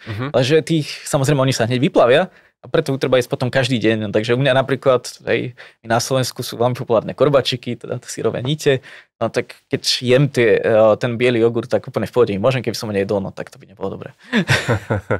Super, takže jeste jogurt. No. Super, no a vlastně obdobná otázka na prebiotika. Když jsme tady se navali vlastně jako probiotika teda z tady nějakých cílených doplňků výživy a z pevný pestrý stravy, tak jak je to teda s těmi prebiotiky, když srovnáme zase nějaký, máme jako doplňky výživy, případně když máme prostě jejich zdroje v té pevné stravě. Šlo by nějaký podobný srovnání na tohle? No jasné, tak prebiotika tam zase ide o to, že tam máš nejaký ten efekt, ktorý ty chceš dosiahnuť. Hej? Takže vlastne to už je taký, nie je to, že nemám jesť zdravo, ale chcem niečo špecifické dosiahnuť. Čiže to zase idem o úroveň vyššie. Čo sa týka potravín, tak to je takéto typické. Jedz veľa zeleniny, ovocia, celozelených produktov, orechy, rôzne semienka. Ja napríklad preferujem veľmi pomletý ľan, že ja to jem fakt veľa. No a toto by mal byť ako keby gros stravy. A teraz, aby si niekto nemyslel, lebo to by mohol si fakt vymyslieť, že je dobré byť vegetarián, to nie je pravda. Ak si vegetarián alebo vegán, tak máš poškodený mikrobióm. To je preukázané. Čo znamená, že... To dáme ako titulek názov videa. Pardon. No je špecificky proste nejakým spôsobom v nejakej dysbióze. Človek je proste všežravec. Ja to vždycky hovorím, že preboha, usmej sa do zrkadla, však vidíš, aké máš zuby. Neviem, však nesi kôň. Hej, ako... Takže že len to mäso samozrejme musí byť v nejakej normálnom množstve pre zdravého človeka. To hovoríme tak, čo len 3 razy do týždňa, ak necvičíš alebo takto, že to nepotrebuješ toľko bielkovín. Hej. A mal by si byť proste úplne OK, ale ja to vždycky hovorím, že všetko s mierou. Čokoľvek extrémne je úplne šialené proste, nech už je to taký extrém alebo onaký. Takže my to aj s Norom vždy hovoríme, že ako to starí Gréci, že dávka robí jed. No, ano, jo. Mimochodem teďka budete mít v září velkou carnivore konferenci v Bratislavě, Slovensku, takže přesně z extrému do extrému. No. Prostě, ano, je to tak, funguje takhle celá dnešní doba, no, bohužel. Možná mě ještě napadla jedna otázka, kterou bych chtěl doplnit. A když se vrátíme zpátky k tomu mikrobiomu, víme vůbec v dnešní době, jak vypadá zdravý mikrobiom? Často se to řeší? Nie. A nikdy ani nebudeme vedieť.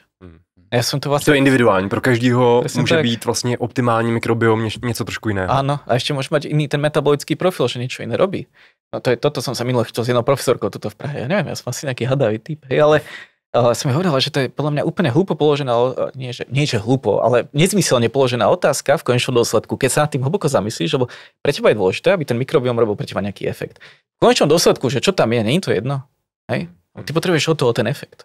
A preto my nedokážeme povedať, že my budeme mať úplne odlišné mikrobiomy, ty budeme mať podobný mikrobióm asi ako vaša žena, tvoja, alebo tak, to väčšinou tak býva v tých pároch, hej, ako sa ľudia. Tak... I domácí mazlíci ovlivňujú mikrobióm. Tak, presne tak, hej, že predsa len aj s tou ženou si vymieňaš aj všetko možné.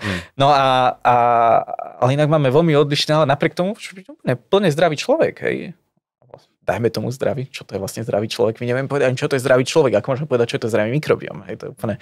To je vlastne pravá definice zdraví, no. Hej, to je proste úplne, to je strašne relatívne. Ja si ani nemyslím, že toto nie je ani cieľ, ani to zistiť, ani sa to nikdy nezistí, lebo to je nereálne. Hej, tu je proste iba dôležité vedieť, že niektoré skupiny baktérií naozaj potrebuješ, lebo sú chemickí producenti niečoho, to je dané, to vieme. A vlastne, ak máš nejaký problém, tak ak urobíš takúto intervenciu, ktorá sa v mikrobiome, už sa ako chce, vyjadri, ale máš z toho ten klinický benefit, tak to je to, kde my sa potrebujeme smerovať. Lebo keby sme tu teraz, ako niektorí tí akademici by strašne chceli, filozofovať veľmi dlho, že toto je zdravé, to je nezdravé a najlepšie, že máme štúdiu a zlepšila sa alfa diverzita o 0,3. Ako vieš, že je zlepšená? Kvôli tomu, že ich je tam viac? A je to naozaj lepšie? To netušíš absolútne. Hej? Oni napíšu, že to je favorable outcome. Hej? OK, ty kokos, to je čo? Hej, akože, že... Protože to se taky všude jako říká a píše, tak... že čím více diverzitní mikrobiom, čím více rozmanitější, tím lépe. A v princípe áno. Hej, ale že ty máš alfa diverzitu, beta, a to sú také technické veci, hej. To ide iba o to, že nie vždycky, že keď iba vidíš, že je nejaký posun v mikrobiomu, znamená, že to je dobre pre toho človeka. V princípe diverzita áno. Ty vlastne keď prídeš a zistíš, že tam máš iba nejakých 600 druhov, až to znamená, že je blbá analytika, no dobre, že ich máš iba 600 a iná vzorka má 2000, no tak asi tam to bude lepšie, hej, lebo je väčšia pravdepodobnosť, že to bude nejakým spôsobom hrať spolu. Tak som vysvetlal tú molekulárnu kaskádu, hej, logicky, čím ich máš ako diverznejšie, hej, teda nejakým spôsobom je to viacej rozmiestnené a ich tam viacero tých druhov, tak sa to asi bude diať. Hej, ale tu si v takej tej rovine, že veľa asi a myslím si a tak. A ja to ináč moc nemám rád, lebo to budeme ešte podľa mňa 20 rokov skúmať a moc sa ďalej nepohneme, budeme mať ako lepšie metódy. Hej. Aj teraz sa veľa robí také, že sa laserami sa bude ináč merať mikrobióm. Aj v taký jeden projekt sme podávali tiež. Ale v končnom dôsledku, čo podľa mňa zaujíma ľudí, nie je to, že či taký má byť mikrobióm alebo taký, ale či im to dokáže niečo pomôcť. Všetko ostatné to je tak dobre pre nás, nerdov, ktorých to zaujíma proste. Ale to je tak všetko. Je akože, čo pre obyčajného človeka to je úplne jedno. Jo.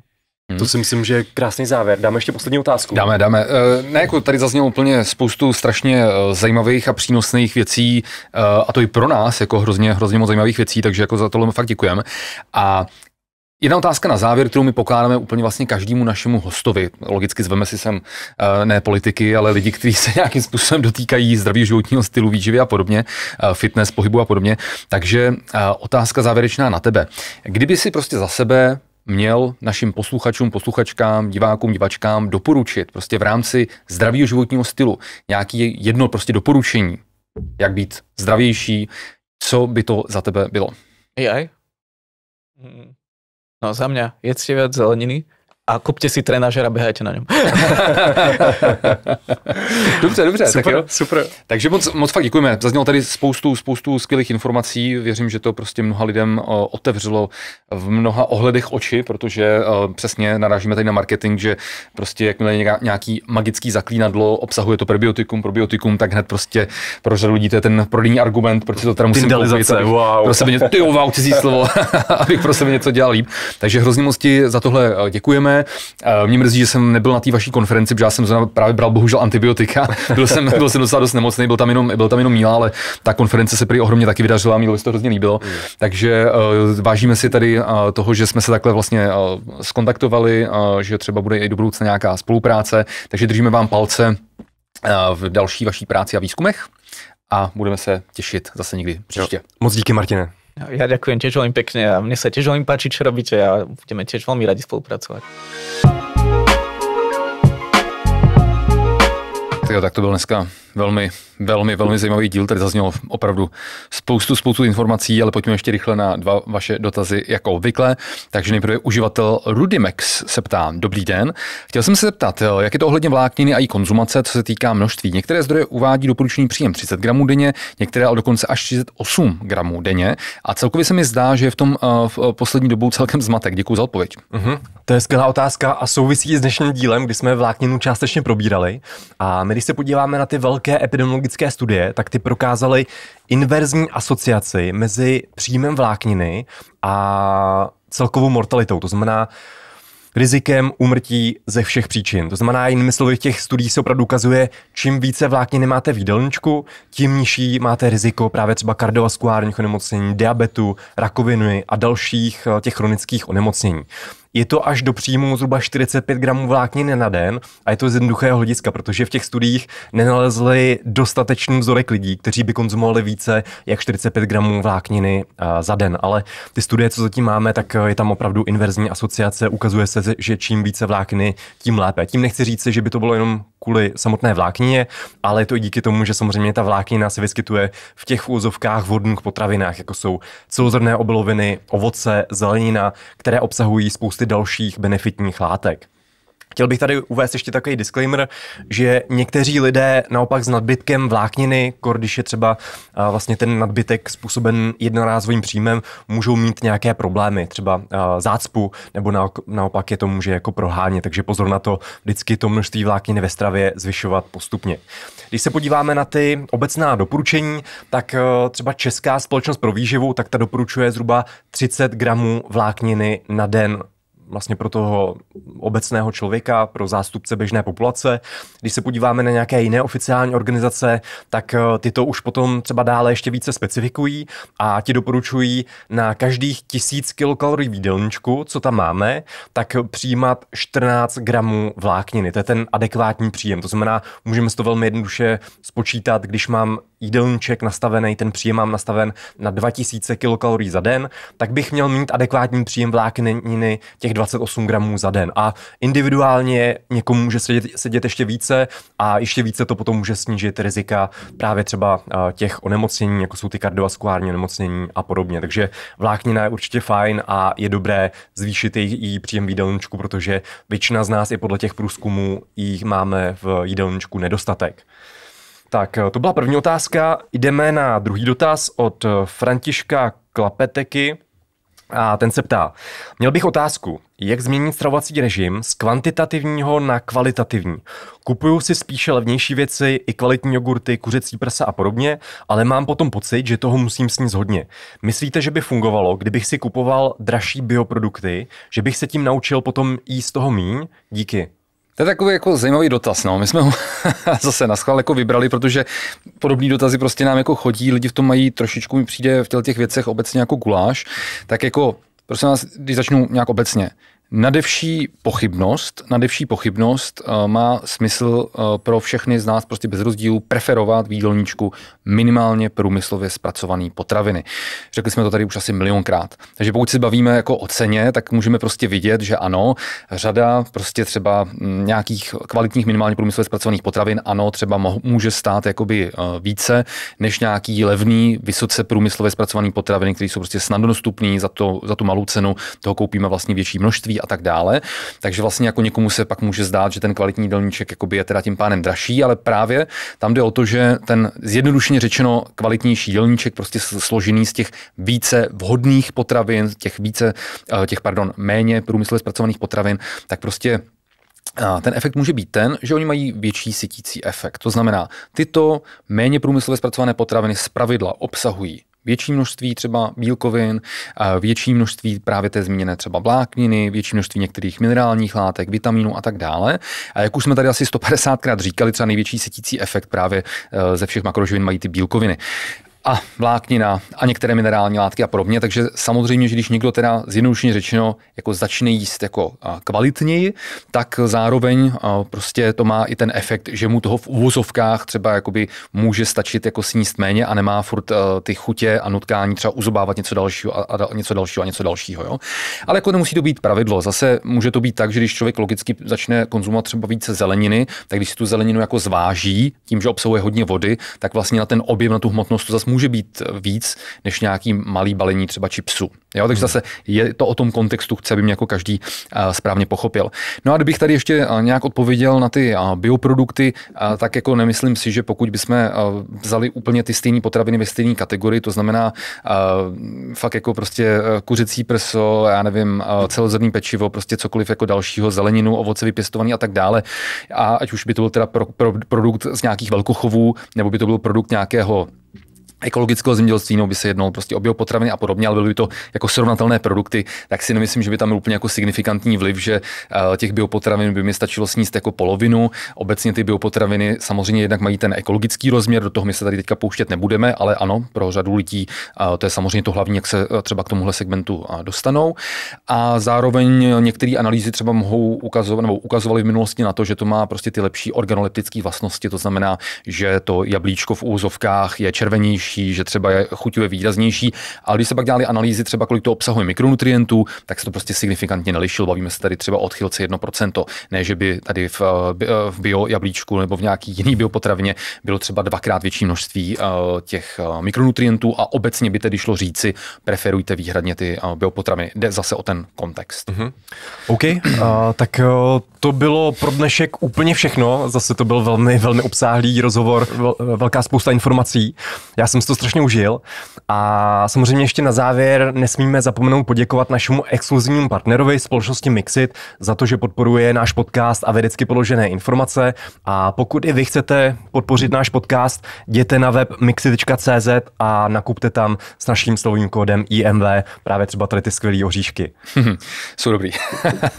Stejně tak, prosím vás, pokud se chcete vzdělávat v oblasti výživy, zdravého životního stylu, pohybu, fitness a podobně, tak vás velice rádi přivítáme na některé z našich vzdělávacích akcí, ať už se bude jednat o fyzické kurzy, které teďka v průběhu celého podzimu máme vypsané v řadě měst, jako je Praha, Brno, České Budějovice, Ostrava, Hradec Králové a dokonce v listopadu pojedeme i do Košic, anebo ať už se chcete zúčastnit prostě z pohodlí vašeho domova prostřednictvím nějakého online webináře, tak platí, že u všech našich online webinářů není nutné být online přesně v čase konání, protože každý člověk získává doživotní videozáznam, takže pak ze záznamu se na to může podívat kolikrát chce.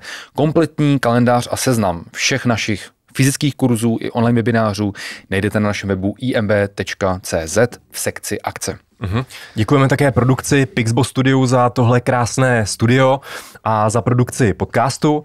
A také na závěr musíme říct, že pokud se vám dnešní díl líbil, tak budeme strašně rádi, když půjdete pod toto video, dáte tam like, budete ho sdílet, napište nám třeba nějaký dotaz, co by vás zajímalo. Pošle to všem vašim přátelům, kteří prostě naslepo užívají probiotika. Přesně tak. Klidně tam pište ty dotazy, my je tady rádi v některém z příštích dílů zodpovíme a také děkujeme samozřejmě za odběr našeho kanálu a nezapomeňte na zvoneček, aby vám už žádné další video neuteklo. Takže to bylo pro dnešek úplně vše a budeme se na vás těšit u dalšího dílu. Mějte se hezky a pěkný den.